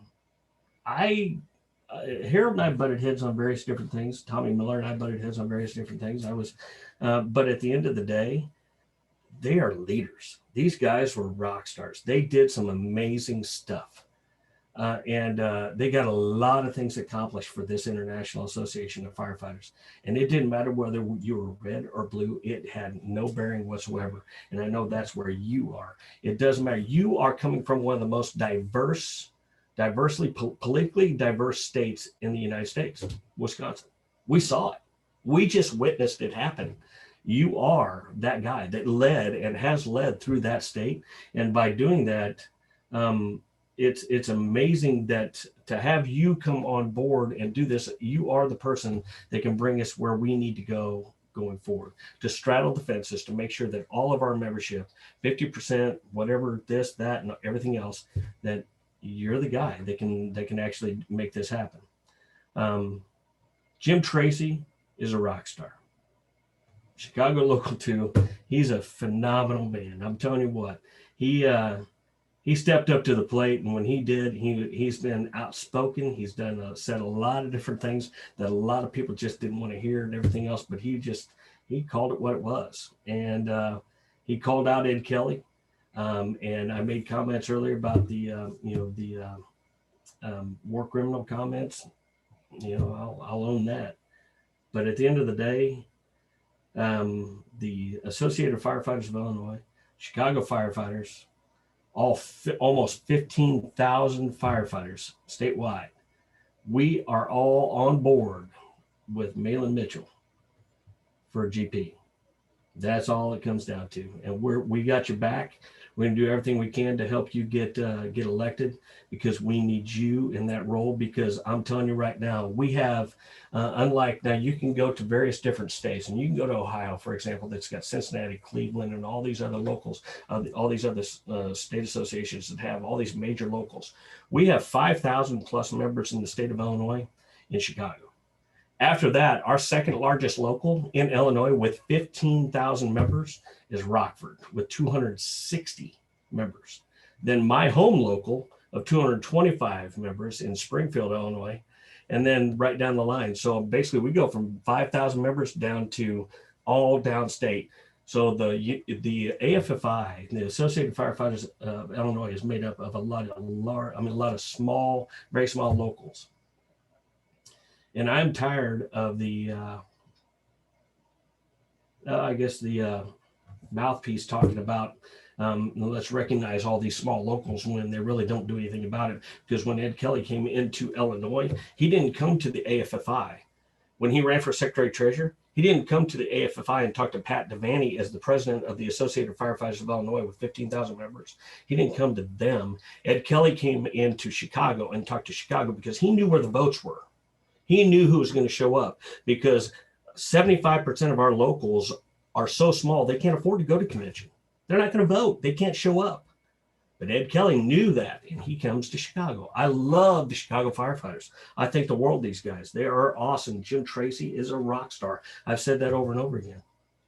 But it's time for us to find a message from the small locals. Those 100-man locals or 50-man locals, and Ed Kelly's had that mouthpiece going all the time. But it's time for us to find somebody like that, and I feel like you are that guy. You recognize that. You've been talking to all these small locals. Yeah, my first town hall was the locals of 100 and under in size. It was our very first town hall. It was ironic though, because I did that. I don't know why I'm telling this, but I did that town hall. If you can tell, most of my town halls are here in Wisconsin. That's where I'm at our boardroom right now. But I actually did that small local town hall at Cal Fire, which is the biggest local in the IAFF. So that's ironic. I mean, if you're a nerd, that's funny, but yeah. No, I mean, and I'll just finish with it. I mean, it's just when it comes down to. Yeah, I was done, but I'm not now because dude, we've known each other for so long. I've known Mahlon for a long time, but I think the world of what he's done in Wisconsin, and just bringing everybody to the table, and the diversity of everything he has done, and him and Steve and everybody, and Mike Woodzicka and the whole Bart. But you'll hear Mike shortly. But I am just excited to have somebody to step up to the plate and run with this. And I have very rarely struggle for words, but we got you. And while we support Jim Tracy was the guy, and Jim Tracy absolutely endorses Mahlon Mitchell. He supports you, and we are with Jim, and we're with you 100% of the way. And let's take it to the finish. So. Thank you, Mahlon. I appreciate it, brother. And Tom's right. We've known each other for a long time. And Tom was our secretary treasurer of our state provincial association. Does a great job there. And I don't want to turn this into a bootlicking fest, but yeah, we've been friends for a long time. So thank you for your words, Tom. Where are you sitting at? Are you down in Champ? No, I'm in Springfield, Springfield, Illinois, our state association's office. I've been I'm sitting actually in my office. As the wreck that it is, we did some remodeling during COVID, so it is what it is. But yeah, and tomorrow when you see me, when I'm speaking on Resolution 8, I hope to be a little bit a little bit more well spoken on the whole process without all of this. But at the end of the day, yeah. So Resolution 8 with the election cycles. So you're for that or you're against it? Oh, I am absolutely for it. I wrote it. So, but it needs to there needs to be some amendments that come along with it. But we absolutely, what's ridiculous is that we have all 21 of our district VPs, our our at-large officers, as well as our trustees, are all elected in one term. So we have we have elections every two. I mean, we don't have elections every 2 years. Hey, Ryan, we're asking for a speech right now. I'm sorry? We're going to hear your speech tomorrow. Yeah, and I'm going to write it all out. So it's going to be a lot better. So I promise you. Thank you. But one that's modified election cycle to yeah. Thanks, man. Good luck, brother. Kind of whip votes right now, Tom. Jesus. It's the happy hour. Sorry to cut you off. Let's go to Woody. All right, Mahlon. Good to see you again. I just want to say, a lot of people on this call know Mahlon. They talk to him. He's got a lot of good things to say, but I can tell you as a very good friend of mine, Mahlon is the guy for this job. I first made contact with Mahlon in 2008. He came on as a board member for the PFFW executive board. And he said, "Hey, I want to do a fire ops." And I said, "All right, well, you want to do a fire ops? That's noble. Go ahead and do it." And so he put together a fire ops, and it was probably our best fire ops ever. We had the most participation. We had the greatest amount of legislators there. He's not a very good budgeter, but we ended up figuring that out.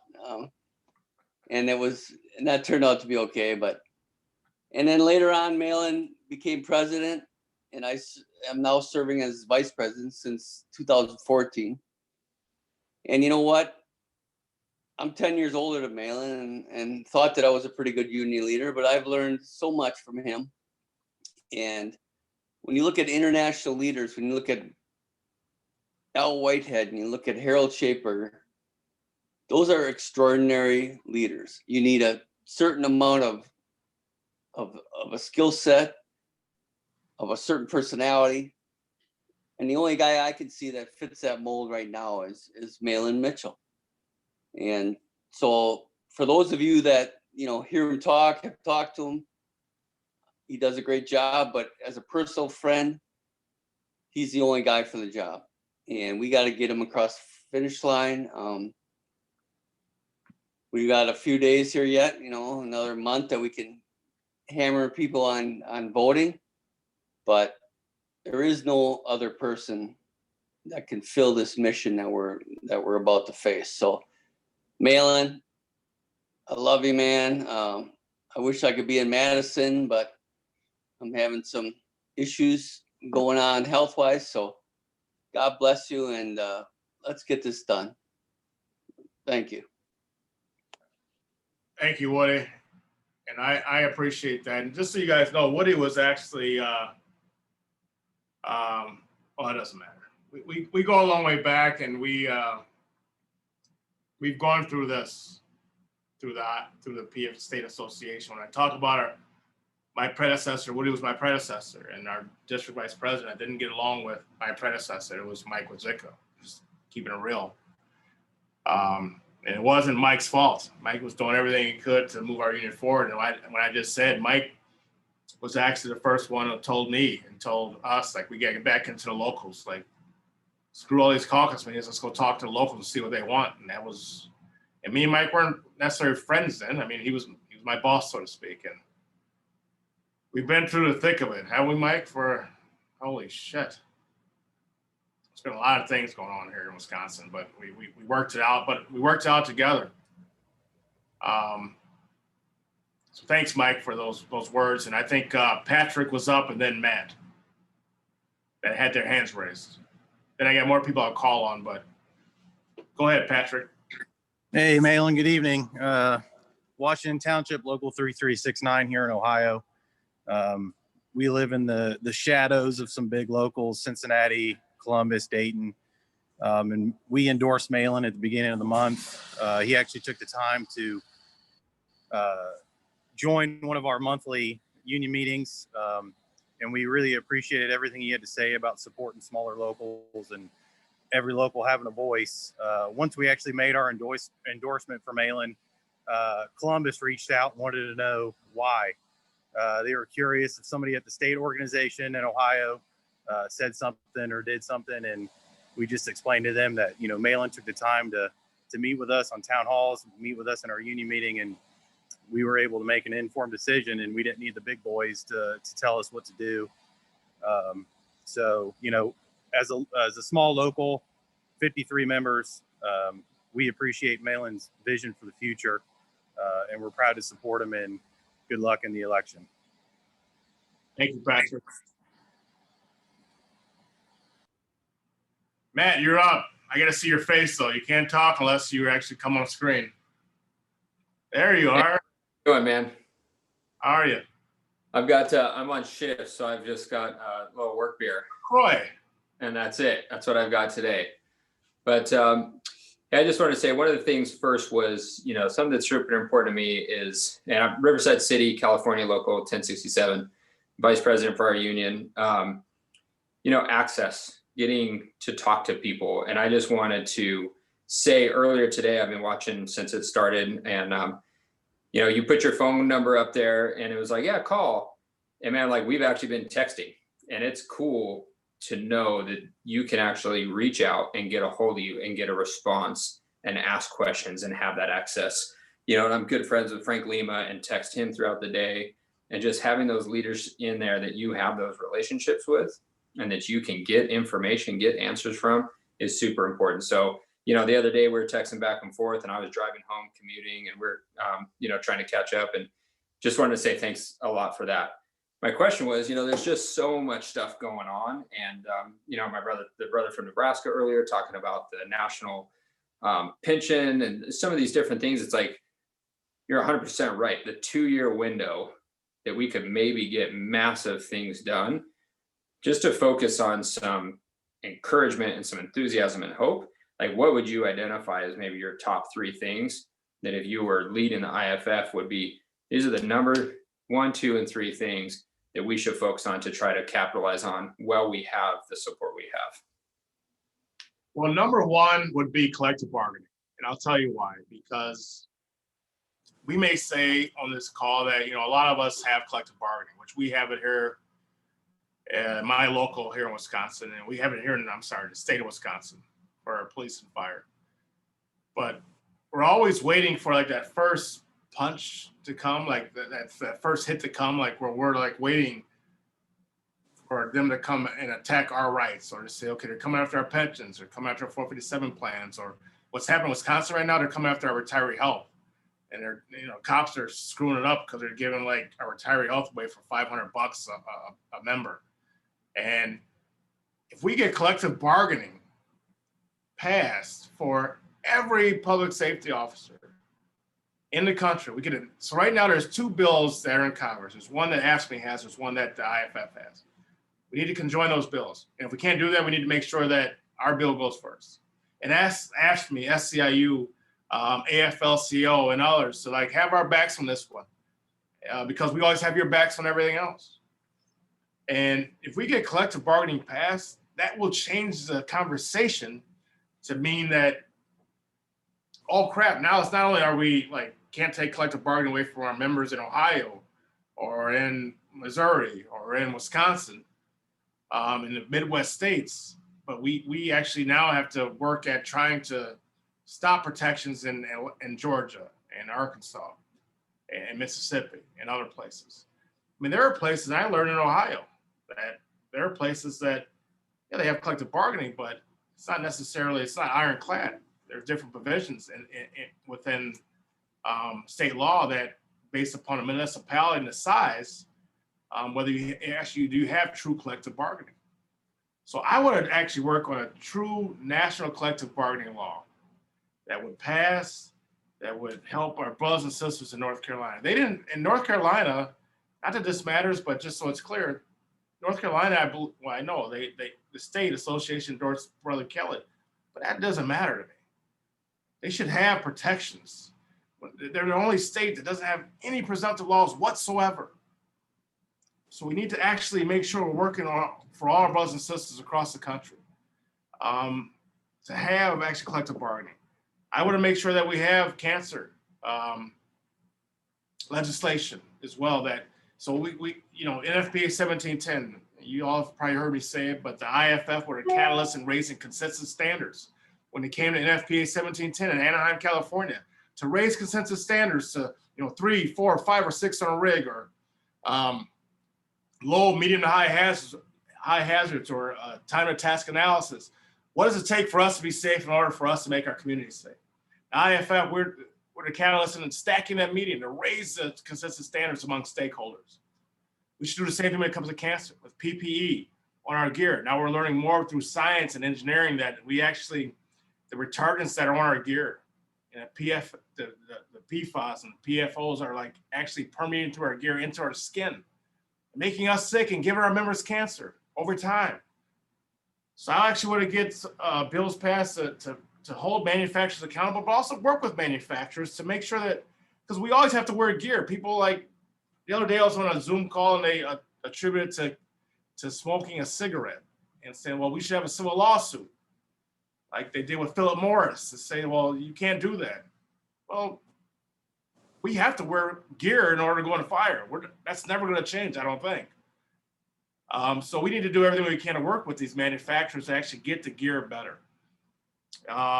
You said 3, so I'm going to give you 4 actually. And I'm going to talk about won't stop you. Our brothers and members dying and taking their own lives. And I get a little bit choked up every now and then with this. I'm not when it comes to, I'm not very sensitive. I haven't probably cried in a long time. Last time I cried, I'll tell you, was when one of our members up north was and some of our members are on the phone right now. Casey Carlin, he was a young member. I used to be a realtor. I did very well actually in real estate back before the bubble popped, but I was actually a realtor and I sold this young brother a house. And we got an offer on the house. We got a accepted offer actually, and he went up north Friday with a couple other members from Madison, Local 311. Got in a snowmobile accident, ran right into a tree. We actually drove up to Duluth to find out he was paralyzed. And he's since deceased now, but a quadriplegic. And that was the last time I cried because I actually, for some reason, when I was the last person he talked to on the phone. And when he hit the tree, his phone actually somehow triggered and called me. And I heard one of our brothers performing CPR on him. And this is no joke. I heard one of our brothers performing CPR on him, and it was in my voicemail. And I thought it was actually a joke because you know how firefighters are, we stupid humor. So I actually thought it was a joke, but it actually wasn't a joke. And Casey ran his snowmobile into a tree up in northern Wisconsin. A day and a half later, me and my predecessor at the local level and some of the guys on the call, we went up there and sat with him and his family in Duluth, Minnesota, actually. But anyway, PTSI and PTSD is real. And the Center of Excellence is real. And our members see tragedy all the time.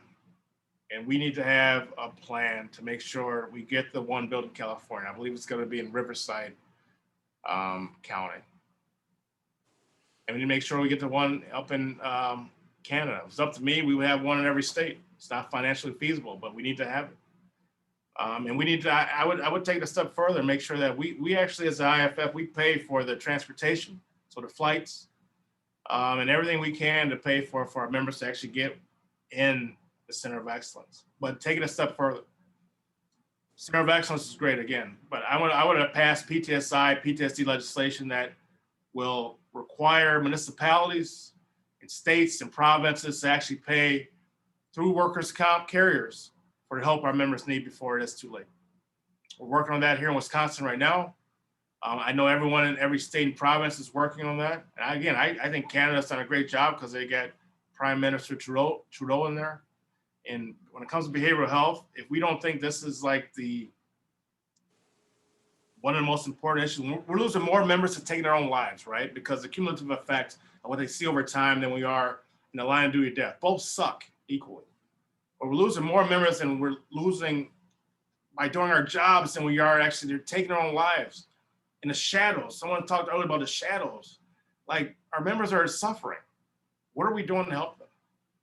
And last but not least, this is my fourth one, I'm sorry, brother, but healthcare is important. I want to work on a healthcare plan that we can work with our national healthcare partners. Aetna has done a great job when it comes, in my opinion, when it comes to Medicare supplement. There are some places that have a better supplement plans, but for a lot of places, the Medicare supplement plan helps. And the IAFF has done that. I would take that step further and make sure that we have a healthcare plan that our active duty members, as well as our retired members, can be a part of. And I would work with the police association, FOP, to make sure we get that done, because obviously we all know the more members that are actually involved, the more cost efficient it is. I would also make sure we pass, this is still four because this all goes together, and I said this. But I will also make sure we pass the bill that's in Congress right now that will allow our members to buy in health Medicare at age 55. That would help the plan, because more younger people getting in the Medicare plan at 55 will only make it more solvent, but also be a game changer for our members and the future of our members and our jobs. Because not everybody has a true retiree health insurance. We don't have it here in Madison where I work. We have a great contract in Madison, one of the best in the state. When it comes, as far as wages and hours and everything else, but we don't have a true healthcare plan. We have an RHS plan that offsets the costs of the COBRA amount, which is $1,400 to $1,600. But this will help be a game changer for our members.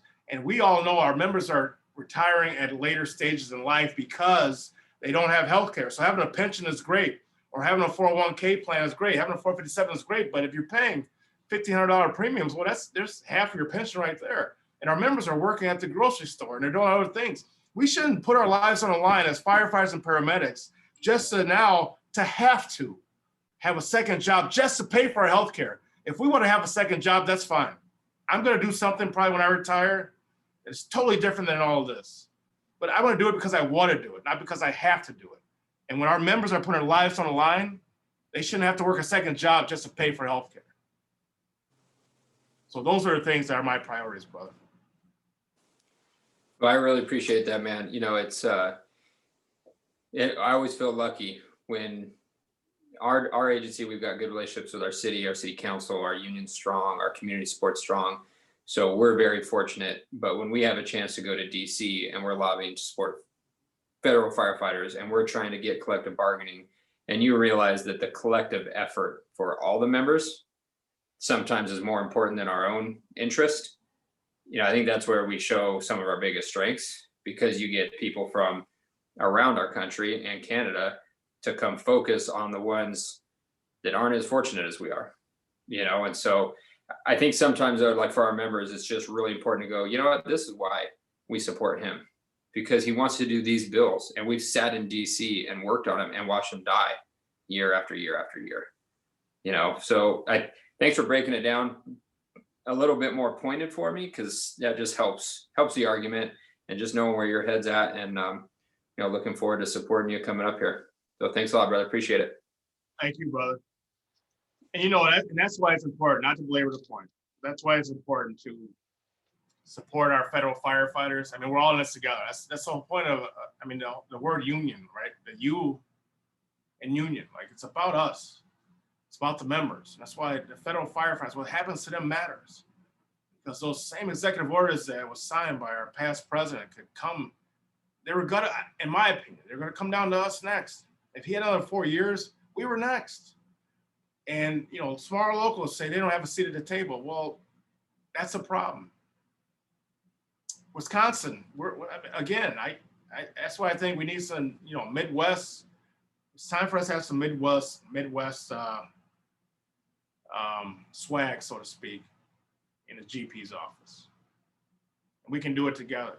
And that's nothing against my East Coast brothers and sisters or the West Coast. The West Coast has been very, very good to me, but it's about us working together. And when I say Midwest swag, it means we're taking care of everybody. Everybody. And that sounds very cliche, or that sounds like hyperbole, but it's real. And we need to do it, and we can. And in my opinion, we do it together. So I see another hand of Sam Yako, I think, unless I had somebody else that I didn't. Sam, go ahead. Jonah Hill, go ahead. Good morning, or good evening, brothers and sisters. I don't want this to be an echo chamber of people just telling how great Mahlon is, but I heard a couple things come up that I wanted to expound on. One thing is I can confirm Mahlon sold houses. He got me into my first house. We closed and I went there 30 minutes later and the family was still living there. So they hadn't moved out yet. Awesome realtor. That's not. That is true. They're still moving. The other thing.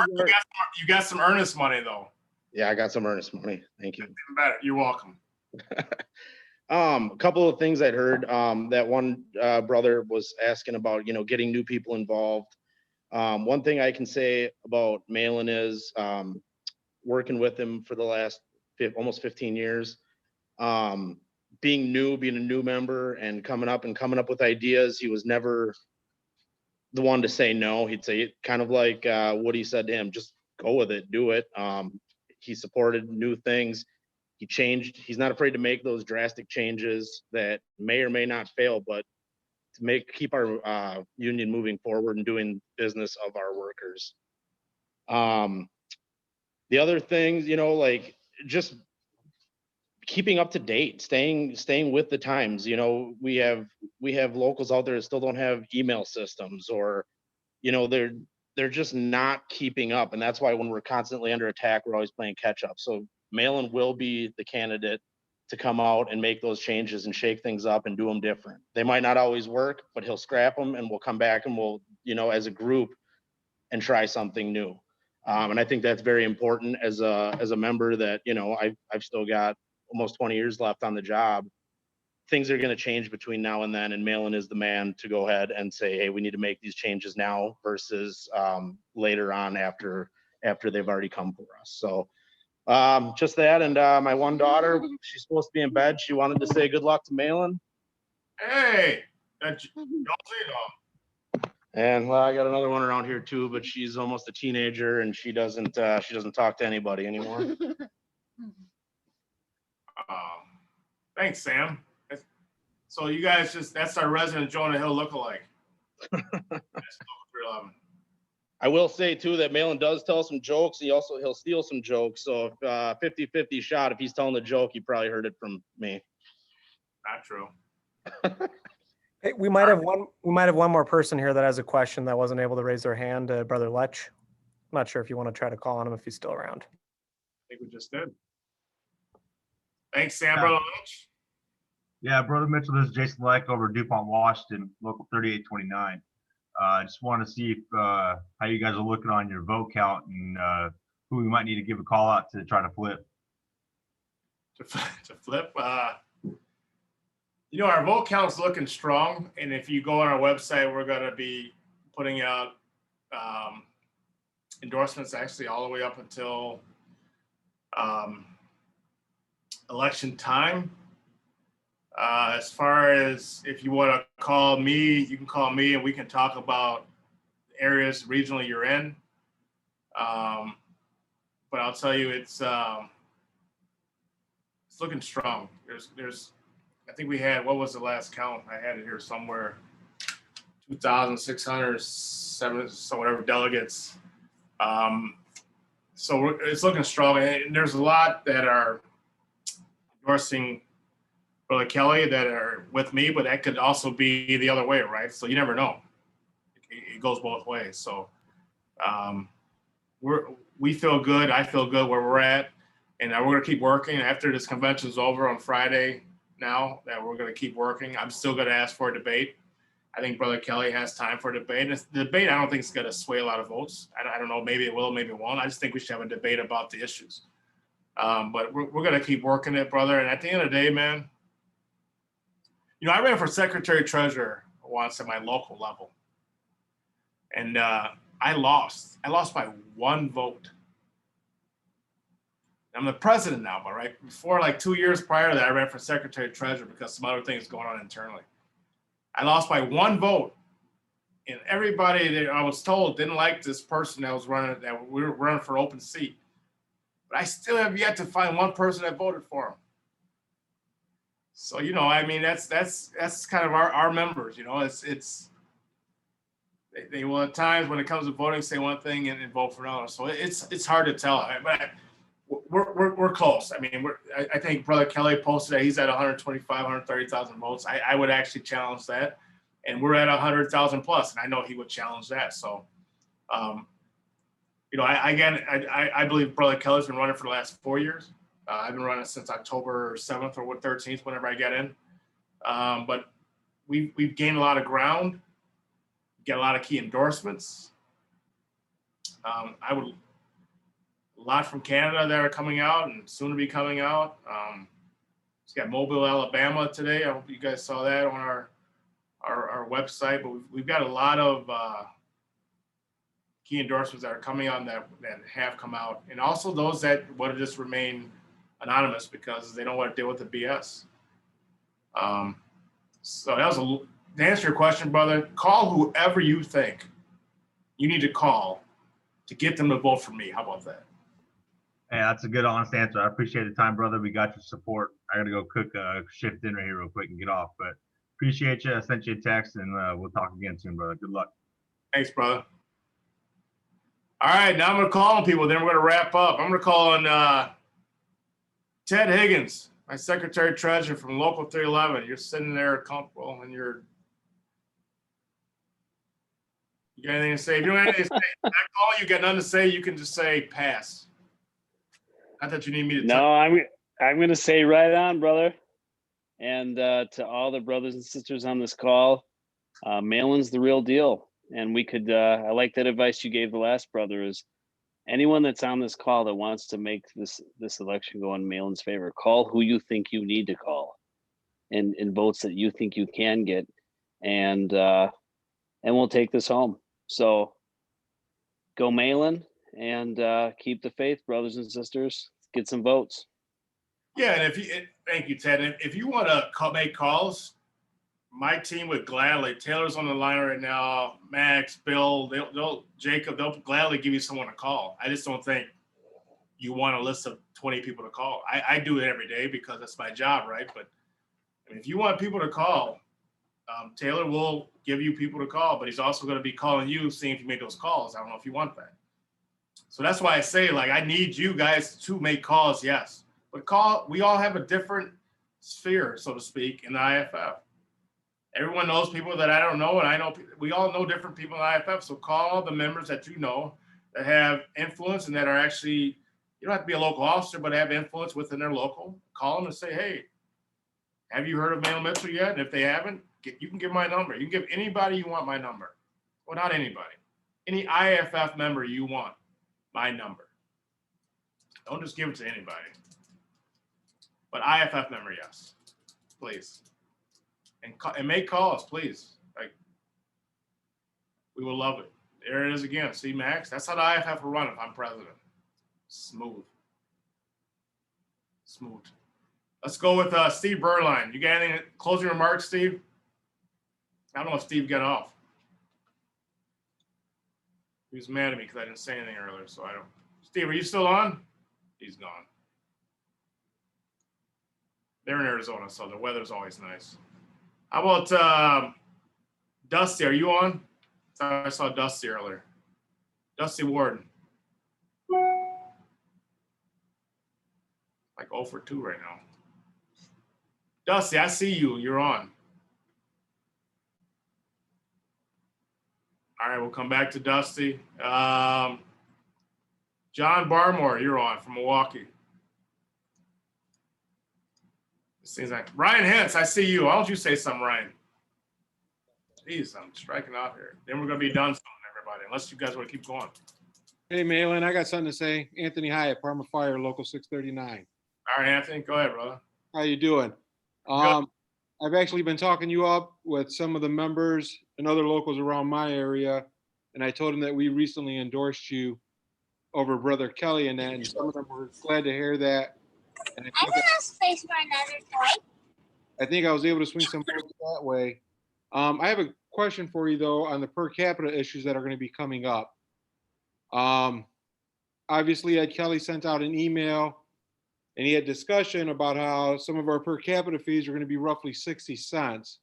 With everything going on between our general secretary and our general president, what are your thoughts of asking for so much money at a time when a lot of members are concerned about the transparency and how our money is being spent now? You know what, brother, that's a great question. So I think it's gonna be about 63 cents to be exact, and half of that for our total per cap increase. But I'll tell you, resolution number one, the COLA increase. In 1980, the IAFF, and a lot of us weren't around. I wasn't. I know I was born in 1977. So in 1988, or 1980s, in the early 80s, the IAFF was going bankrupt. And it was to a point where, from my understanding, again, that we couldn't even keep the doors open. There was a time where this whole thing, this thing we call the IAFF, may not even be here for us. It costs money to make money. It costs dollars to run an organization. I don't like paying any more money than anybody else. As state president, I have froze per cap increases because we have it actually in our constitutional bylaws that it automatically happens with a CPI index, consumer price index. At the time it was Milwaukee County CPI, which at times is 2 to 3%. It would just automatically happen. We didn't have to even pass it at convention. And I froze it 2 years. I'll tell you though, if we don't keep up with COLA increases, and remember the COLA increases also is for the staff at the IAFF. And we can say what we want about number one and number two at the IAFF. We can have that debate, and I think a lot of us have. But I think, for the most part, we can all agree that the staff at the IAFF, if you work with them, if you use them, they do a great job.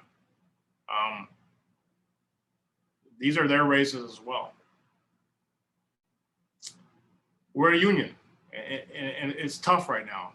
And it's tough right now to talk about a COLA increase that comes from resolution number one, that comes from the mid 80s where the IAFF was bankrupt. But if we didn't have that COLA increase, brother, we would be in a very, very bad place. And I believe we're all on this call right now it's 9 o'clock here, so it's 10 o'clock where a lot of you are. It's probably 10 o'clock where you are, Anthony. We love this IAFF, and we have to keep the lights on. So it takes money, man, to do that. Nobody wants to pay more. I don't want my interest rates to rise. I don't want when I had rent. I don't want my rent to have an escalator on it of 3%. I don't want to pay more for goods and services. But we have to, because we have to keep the lights on. We have to keep it sustainable. It's not just about us. It's about who's coming behind us. A lot of you heard me say, I have a 17-year-old son that I want to be a firefighter. If he can't go to NFL or do whatever the hell he wants to do, or sit around and play video games, or be a video program designer, or whatever the hell that means. I mean, I want this union to be here for him too, because the union has given so much to me and my family. And it's not going to be here for us if we are not willing to make the hard decisions and raise per cap. I know per cap sucks, but I'll tell you, man, I'm on a lot of state boards and I'm on a lot of national boards, and our per cap is not what the teachers is. Our per cap is not what some of the carpenters are. Now they have different functions, training, their pension, everything else, healthcare, but our per cap doesn't look like a lot of other unions. I believe that we got a bargain. And I think we all could have said that and would agree with that before all this BS happened in 2020. So I'm not trying to skirt around your question. Anthony, and I was actually, it's funny you asked that because I was sitting in my office earlier today before this call and after the convention and saying, am I going to speak in favor of Resolution 1? It might actually draw some criticism. But you know what? That's what leaders do, in my opinion. And if it draws criticism, it is what it is. I'm gonna lead, man.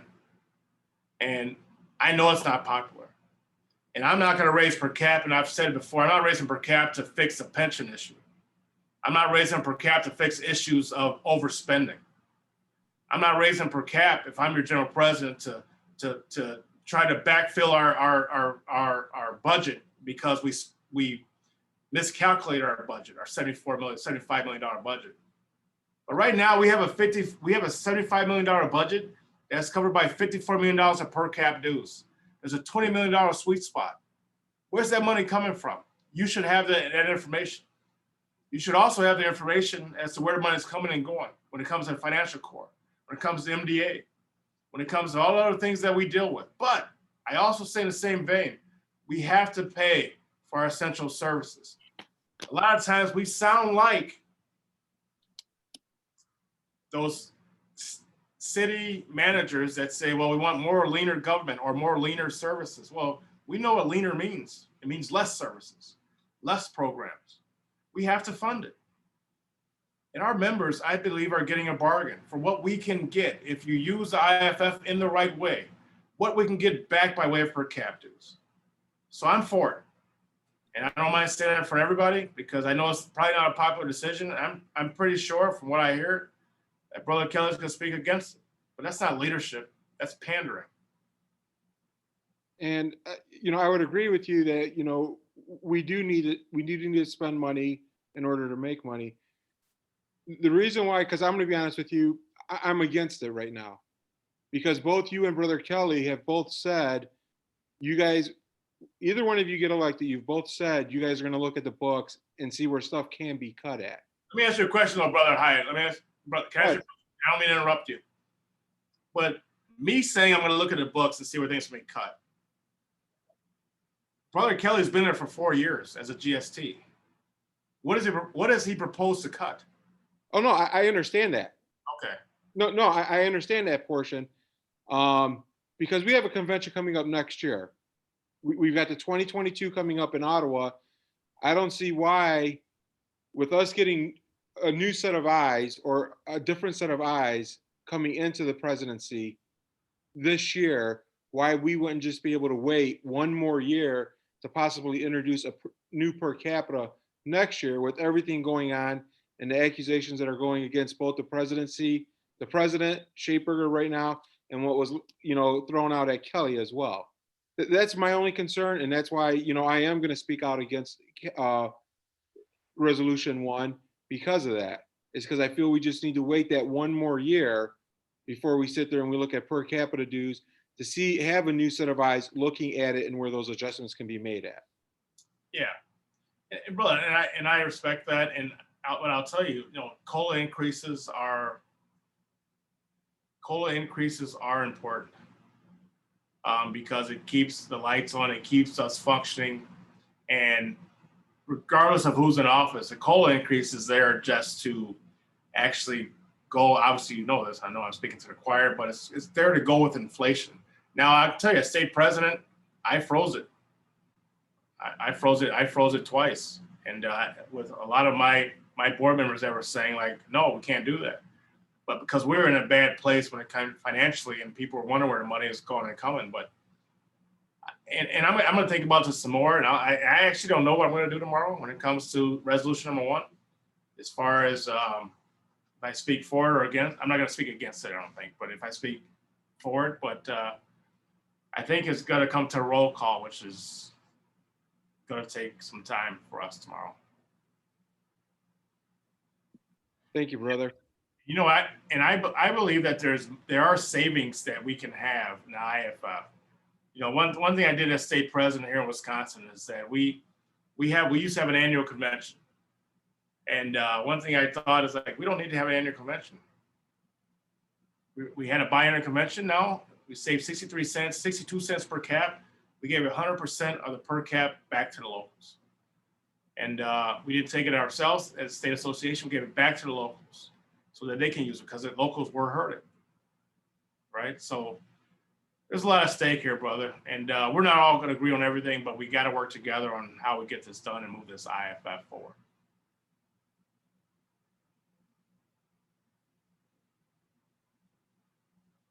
Ryan, what did you have? Thank you, brothers and sisters, for letting me talk. Thanks, man. Sorry I missed most of your happy arcs we were on a call, but even looking back, I don't know, all of us on this screen right now are probably principal officers or very passionate about our union and at the local level what we all do. I look at how much time we invest into our membership and how much time we invest into ensuring that our members are protected at all times. I've been making phone calls for Mahlon since October, and I spent a lot of time at first thinking about trying to sell Mahlon, and after a while looking back, it's like there's not much to sell. Mahlon speaks for himself, and even Brother High, back to your point before, we have had 4 years of Edzo saying he's going to do this and do that, and nothing has happened really. I look at what Mahlon does. Every time Mahlon says something, since I started, Rich G got me big in the union back in 2011 when Mahlon started. Every time Mahlon came forward with something saying, hey, I'm going to do this, I'm going to change that, he's always come through. And that's the part that you don't see too often. I'm so sick of politicians. You sit there and I don't know if everybody's big in endorsements, for state politics, local politics, whatever it may be, but they always want the firefighters' backs. They always want to, we're there for you and we'll do whatever it takes. Just, sign that line so I can tell everybody that the firefighters are behind me. And they never come through. It's always something. I wanted to do this, I want to do that, but I couldn't do it. My party, this, that. It's always bullshit.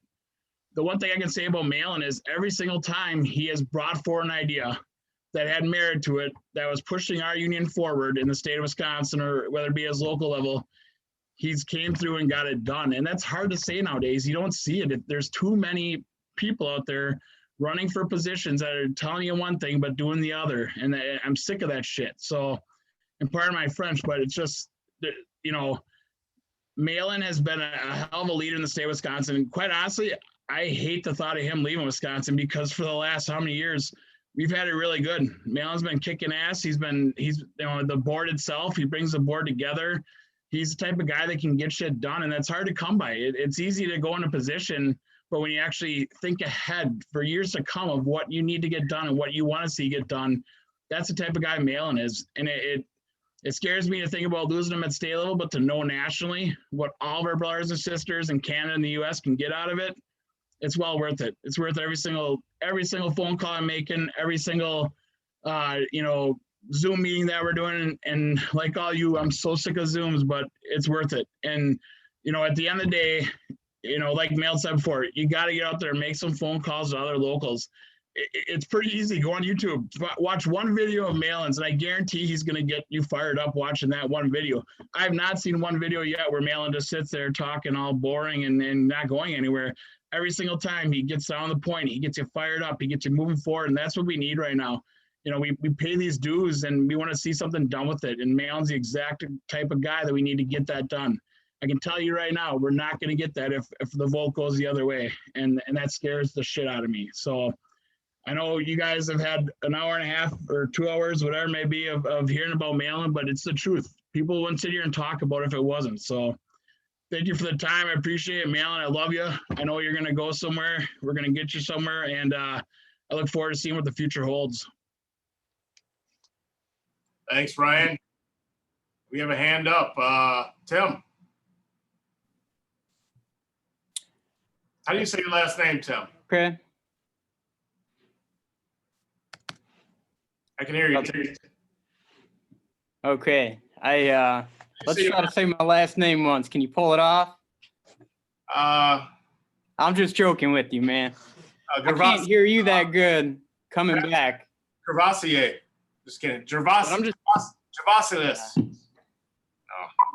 I can't hear your audio at all, but I'm just going to say a couple things real quick.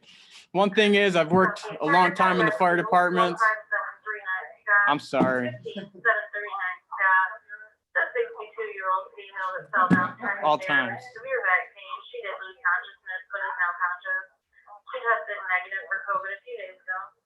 Can you turn it up a little bit?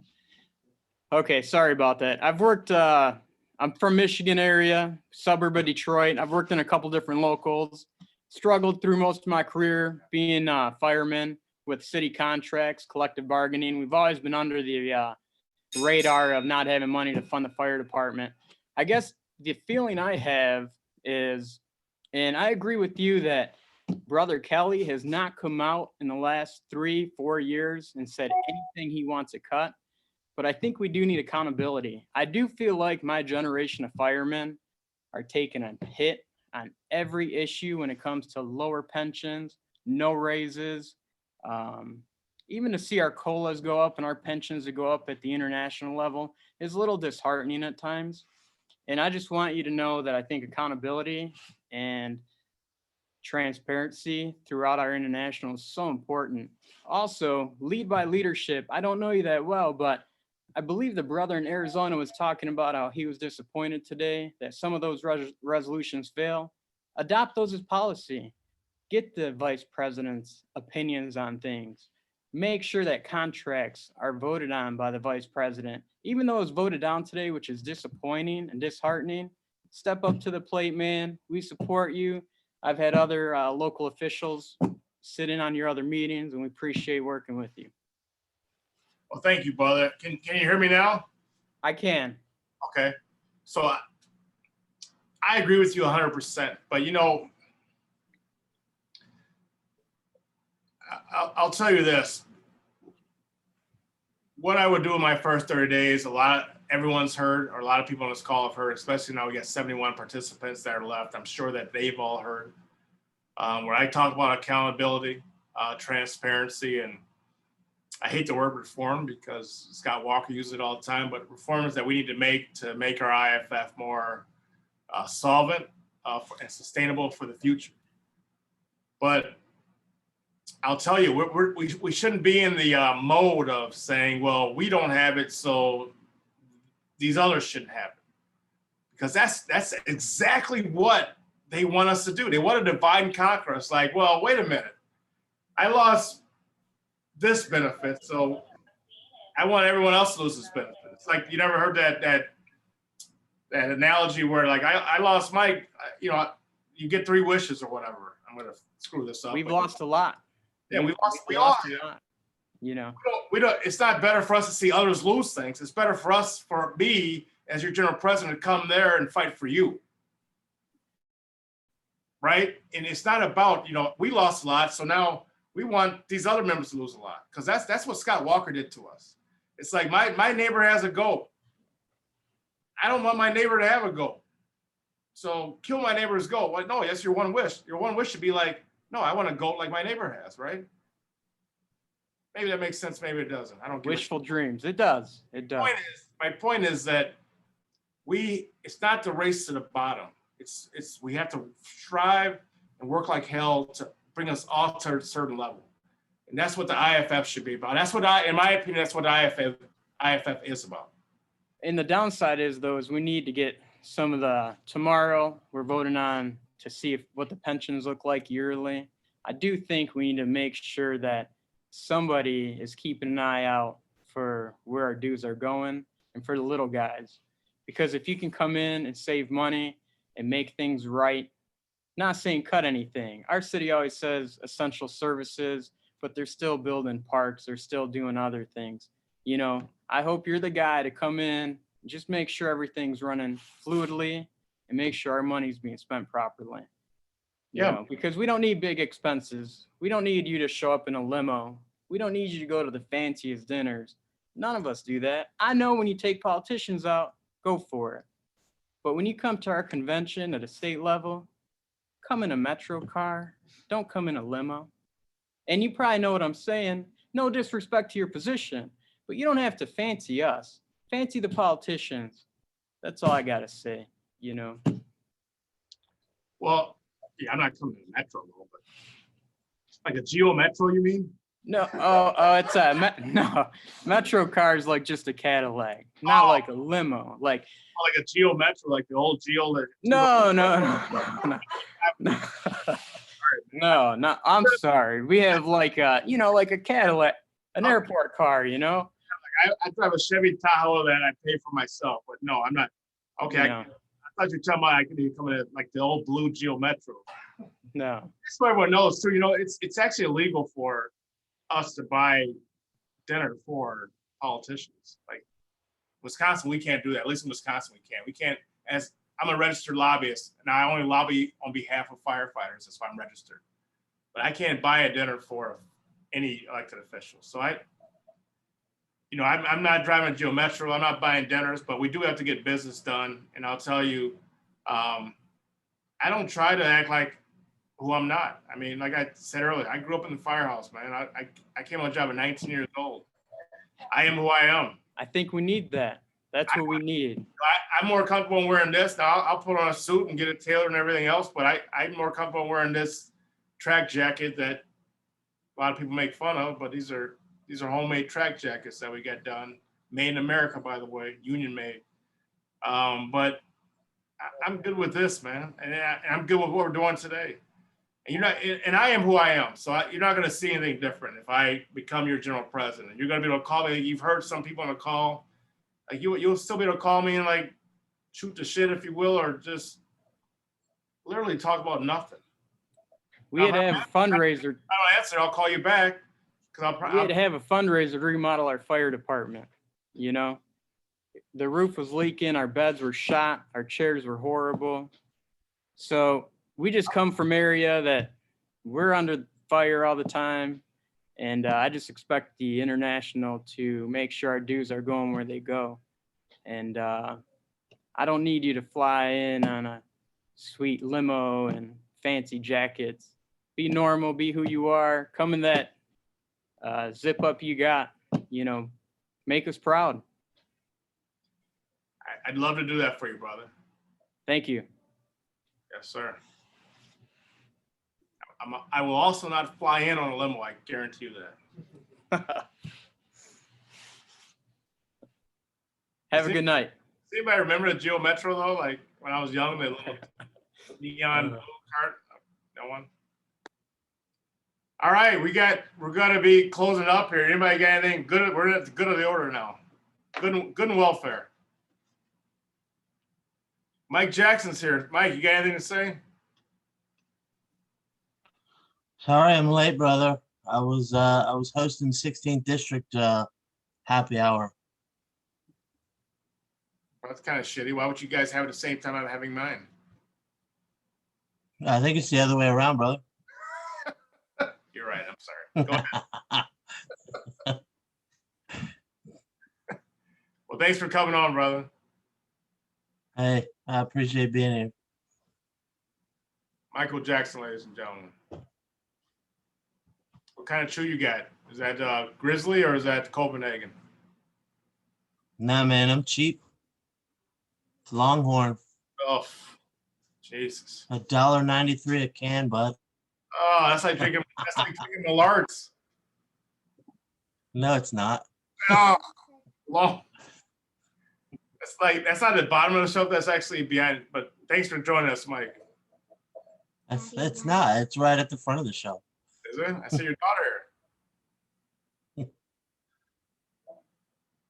He's waving it. All right, thanks, Mike. We got two more. We got Roy and then Mike. Roy Hollenbacher from Ohio. You're muted, Roy. He's muted. Still muted, I Roy. don't care.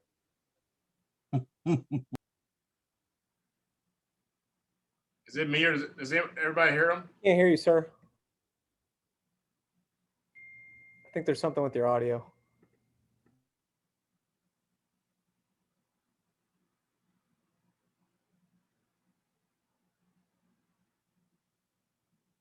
All right, Roy, Max, you work with Roy to get it done. Yeah, I can try. Let's go to Mike.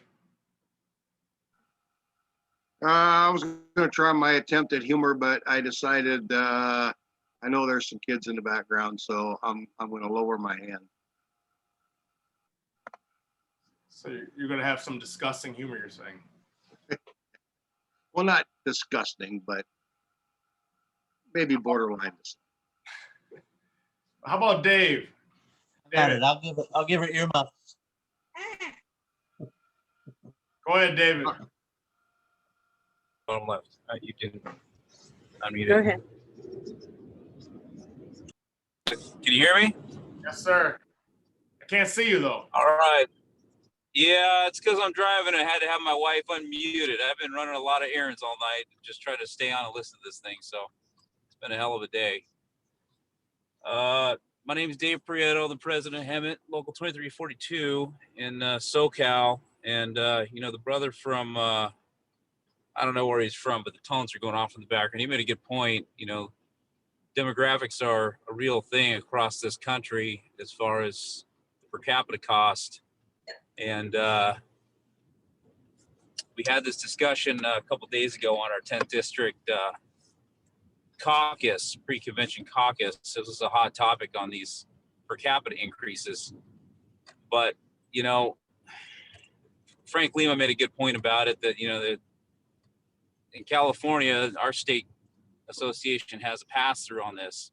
So the per capita raises, as the cost of doing business goes up along with it. And I do believe that in order to run our union in the way that it needs to be ran, we need to fund it. If you want something, you got to fund it. And all right, Lonnie, I love you, babe. See you later. Sorry about that. So dropping kids off. See you, babe. Love you too. All right. So anyway, take a minute and park. You love me. I just don't think. You're welcome. Yeah. We just met, man. But Dinner first. I definitely think we need to fund our union, and in order to get the business done, it takes money to make money. It takes money to support all our members across Canada and the United States, and it's really hard to reinvest at a time when things are not equal. And an interesting thing is after our 10th district caucus earlier in the week, I wanted to talk to Harold. He did something very nice for our local, but I called his cell phone. He picked up and said my thank yous. They gave us some fight back funds, and I had made the point that we are a small local, and he stopped me. He says, there's no such thing as small locals. That's his line. And it makes sense. It's just locals. Everybody pays the same freight. So we are all equal in this union. And I really, truly believe that. And when we look to you to lead us, I think we're looking to somebody who is no better, no worse than the rest of us, as I believe we're all equals to pay the same freight. I just think you're best suited and poised to lead us into, this next time, which is it's hell. I've been in the fire service for 22 years. I'm, in my mid 40s, 44 years old, and unfortunately, this era in our union this last couple of years has been the most frustrating and disappointing I've ever experienced, because the IAFF has always been, my union, and our international has always been a place where I felt we could be comfortable and I'll be united as one. And I don't care what anybody says, we're fractured, terribly fractured. We're mimicking what's going on in the nation. And say what you want about Ed or say what you want about Mahlon, I think inherently people are good, and I think inherently Edzo's a good person, just as you are. And I think he 100% believes in what he's doing just like you do. I just happen to agree with you more, and we support you. But whoever wins, you or Ed, you're going to have to support the other guy and make him the best to bring this union together. We need this union together. And for quite frankly, Mahlon, that's what I expect of you if you become our next general president. Those guys that don't like Ed, don't like you, whatever the case may be, you've got to bring them together. We need to be one again. We can't be fractured. We are so fucked up. It's disheartening. It really is. I'm kind of glad there wasn't a physical convention this year, because it's ugly and there's backstabbing and it's everything that our country is and that we should not be. So I hope what I'm saying makes sense. I am proud to support you. I'm proud to, put my local behind your name. And I know it's going to take a lot of hard work, but just like all the other brothers have said, we're there for you. But in return, we expect that, you'll be there for us. And I have every reason to believe that you will be. That's my piece. Well, I appreciate that, and I'll tell you, we are divided, and there's a lot of work to be done. But I don't want to say I've done it before, but we've done it before as a team. And here in Wisconsin, we've dealt with, again, it's a small microcosm. It's smaller than what's happened at IAFF, but the issues are the same. But I am who I am, brother. I mean, and I've been fortunate enough to lead a team here in our state and lead teams on other things. But the IAFF is going to be in a good place. We have a solid foundation. And it's just time to take it to me. It's not just about, it's about uniting us, right? But it's not, uniting us doesn't mean we're all going to agree, but it means that we're going to know where the hell we're going again. But we're going to actually figure out what the next steps of this union, where we're going. Because it's not just about uniting us, but what are we going to do in the next 2 years, right? What are we going to get done? And if we end up in 2023-ish, and like we haven't got anything passed, like all this doesn't matter. I mean, it matters, but what have we done? Right? So I mean, and it's moving forward, and I can tell you, when as a state and local president still serving those capacities, anybody that comes and asks for our endorsement, I ask them the one question, like, what got you to this point where you're asking us for our endorsement? And you don't have to be in an elected position to talk about that, but like, what got you here? And if you haven't done anything in your life to help people on the outset, or times where you could, I don't think you're going to do anything when you're actually in that seat, whether it be a state senator or a state rep or alder or a county board supervisor, whatever. So that's why I talk about what's happened, what we've done here, and I've done as a team. This is the most important election of our lifetime. This is going to set the course, not just for a couple of years, but for many, many decades to come. And what has Brother Kelly done as opposed to what Brother Mitchell's done? Third person. I love talking in third person, just, it's weird, but whatever.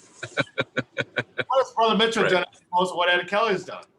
It's not, for me, it's not about wearing suits and flying limos, which I don't know what that means to fly a limo, but it's not about all that. Like I'm actually wearing sweatpants right now. Look, these are gray sweatpants, and I got flip-flops on. I wear this every day, and everyone that's been on a Zoom with me, I literally take this off. I have sweatpants on, flip-flops, and I get a shirt, a dress shirt, and a tie on. So it's not about wearing ties and looking all fancy. It's about getting the work done for our members. Now I wear suits all the time because that's what it requires. That's our union uniform. That's what we have to do. But it's about taking care of the members, and that's what I want to do. Well, I believe you can do that, and if you only know where I've been today, just to stay in, contact, and let's make sure that, we're do our part to listen to convention. I mean, shoot, I'm in the car with my wife and little boy in the back, making them listen to all this stuff just so I can stay informed. And, what do they think? She's pushed. Yeah. I don't know. You like it? You got her vote? Oh, she's with that. Yeah, you got her vote. Yeah. But this stuff affects our families, man. Yeah. At the direction that this international goes and all the work that's done at the national level, for these long-term benefits and protections, it matters to our families, and the generations beyond us. And that's why this is important. And I am so over the ugliness and the backstabbing, the name calling. And quite frankly, we got adults acting like kids, and we're supposed to set the example for the next generation so that they act like adults. That's what's just completely disheartening. And, I hope that no matter what happens, at the end of the day, you and Ed's are able to come together, shake each other's hand. And I think Harold Sheepberger deserves, a recognition for the work he's done and what he's given of himself and sacrificed for the greater good. I could care less what happened, and the reason that Ed made the complaints that he did towards Harold. I think overall Harold has done an outstanding job. I think he's led by example, and I think he's definitely a human, and he can make mistakes like anybody else. But at the end of the day, you know, I think we're in a better position than we were when he took the position. And I hope that, you know, I want you to win. Don't get me wrong. I absolutely want you to win. But no matter what, we need to be in a better position down the road than we are today. And that has to do with, you know, where this IAFF stands nationally, internationally, and of course, where our membership is as a whole. So I've talked to my members about you, my board. We got your back like all these other guys do. We just, we should be setting a much better example than we are for the long term. And that's why I believe we need a fresh start at the top, you know, just to get back to brass tactics and taking care of our members. I'll leave it at that. Absolutely. You said it best, so I won't pounce on your words at all. All right, brother. Well, thank you, man. Thanks for taking my call. Yeah, get home safe. Yeah, I will. All right, I think we got Roy up. Roy, they said you're working now. Hey, Mahlon, how's this working? I had them earbuds in. That didn't work very well. You hear me now? I can hear you, yes. You can't hear me? Yes. Oh, okay. All right. Hey, I'm with 3 other OEPFF vice presidents. You know you're solid in Northwest Ohio, right? I hope so. Thank you. Yeah. Well, we're working hard. I'm putting all my money on you, so you better keep working hard. I am. I'm doing my Yeah. best. Here's what I tell people, Mahlon. If they like Harold, they support Harold and appreciate the programs he brought to us, they've got to like you. He's on. You know, I think the attacks that Edzo's made are attack on Harold. So that's why I picked up my support for you. And I appreciate what you're doing. So just want to tell you thanks, Mahlon. Where are you at? It's loud as hell over there. Well, He's at a hotel. He's at a hotel. No. So I'm sorry. don't record that and get me in trouble now, just because I'm sitting here. Now we're having a good time. Hey, this is supposed to be a happy hour, isn't it? It is a happy hour. All right. So They are turning down their volumes. oh, they're turning down the volumes. Hey, all right. Hey, just keep up the good work. You're doing a good job. Thank you. Thank you, Roy. I appreciate your work. And thank you for your help and your support.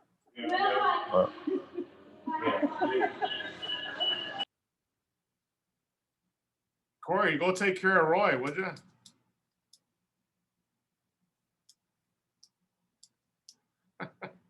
All right, what else we got? Anybody else? For the good of the order. Meredith, you got anything? Did you tell me to go take care of Roy? I have the same jacket you have on right now. Well, it's a Hardwick jacket, so it's made in the United States. I know. I hope you have the same one then. I do have that. All right. I love you, brother. All right. It's a nice, I do try to do that. Thank By you. the U.S. I will go take care of Roy. However, Roy is working harder than any individual. Actually, not harder than any individual I've ever seen. However, Roy is doing more work right now than I've ever seen him do before. How about that? I love it. Is that fair enough? And I know there's still some Ohio guys on here, and if they know Roy, they know Roy is a great union guy. He's been around for a long time, and he's a mentor to a lot of guys. I love Roy. He's like a grandpa to me, but I mean, he's doing a lot of work for you, and that it means a lot to me. It should mean a lot to you, and hopefully it means a lot to everybody in Ohio. So, you know, right now you've got 4 district vice presidents hanging out, enjoying your happy hour, listening to everything you got going on, and we wish you the best of luck. Thank you.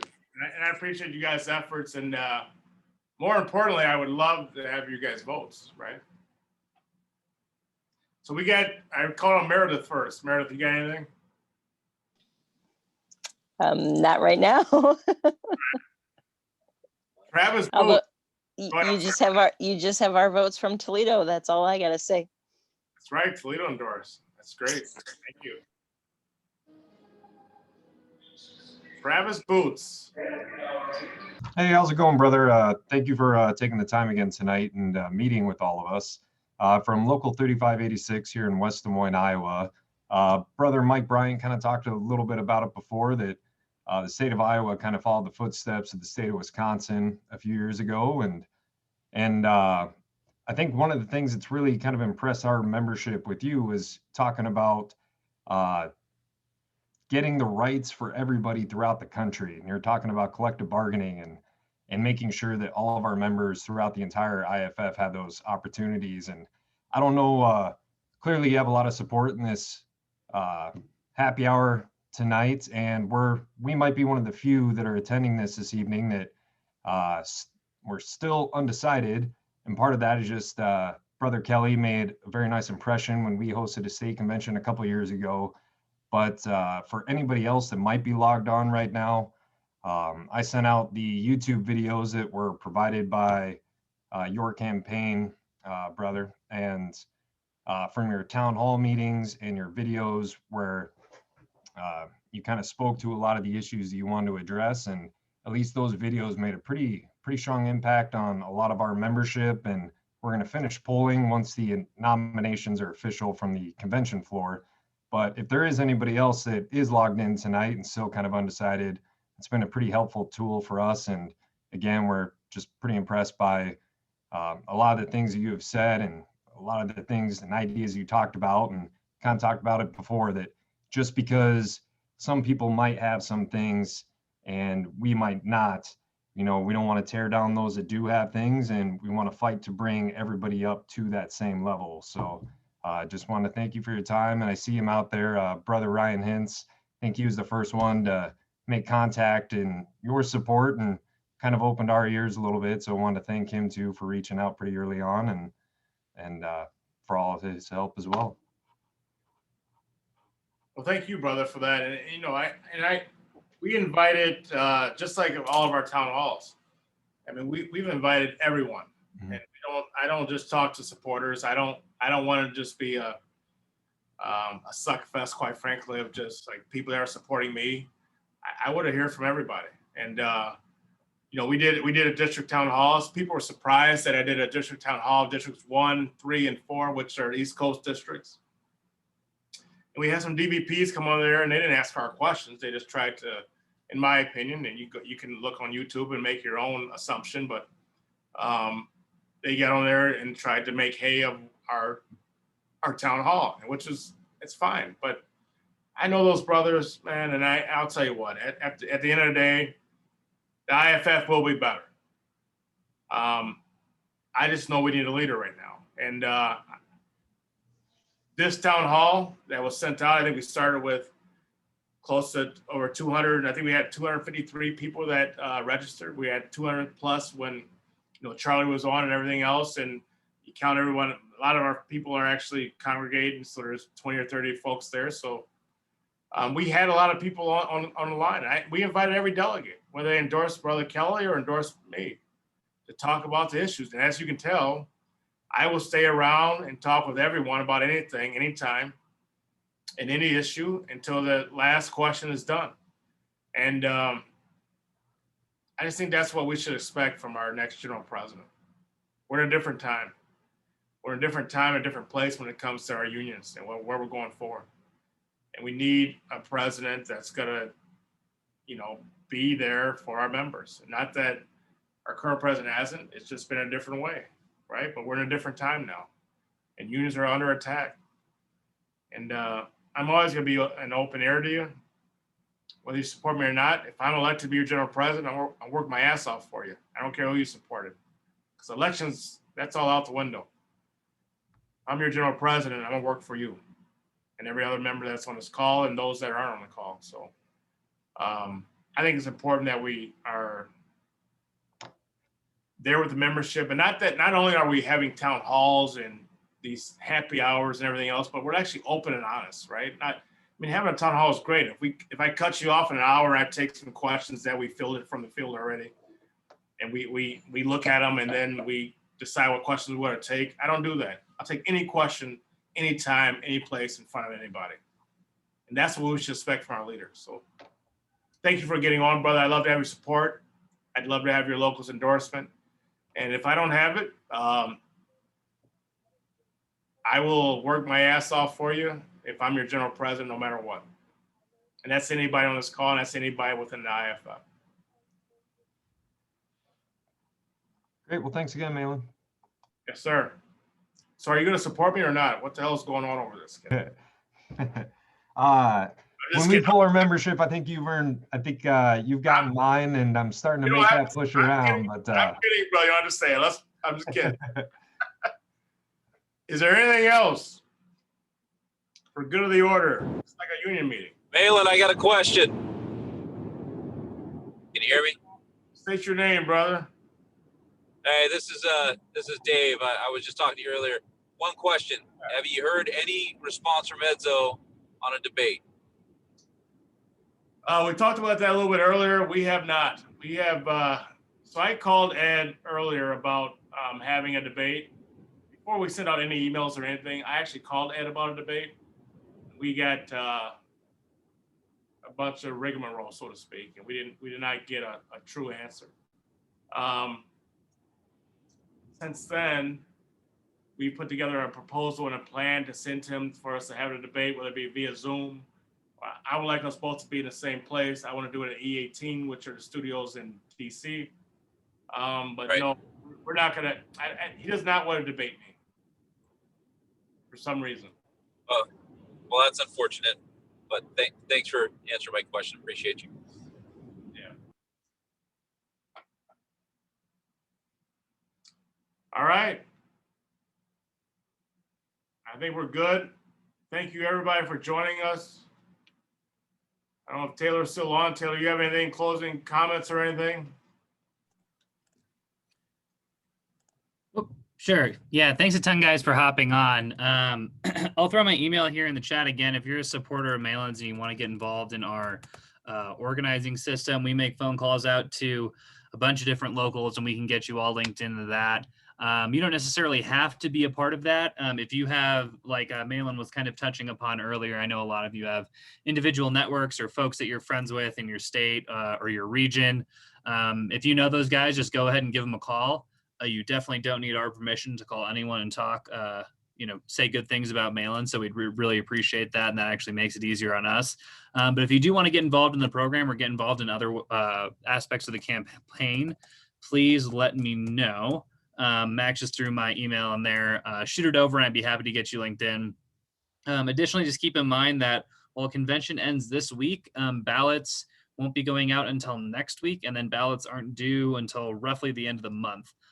So we still have time to make a lot of phone calls here and we could use your help. So don't be discouraged. Discouraged is probably not the word. Don't not email me because you think the campaign is over because it is not. So those are sort of the main things that I have. Thanks a ton for hopping on and I hope to talk to you guys soon in the future.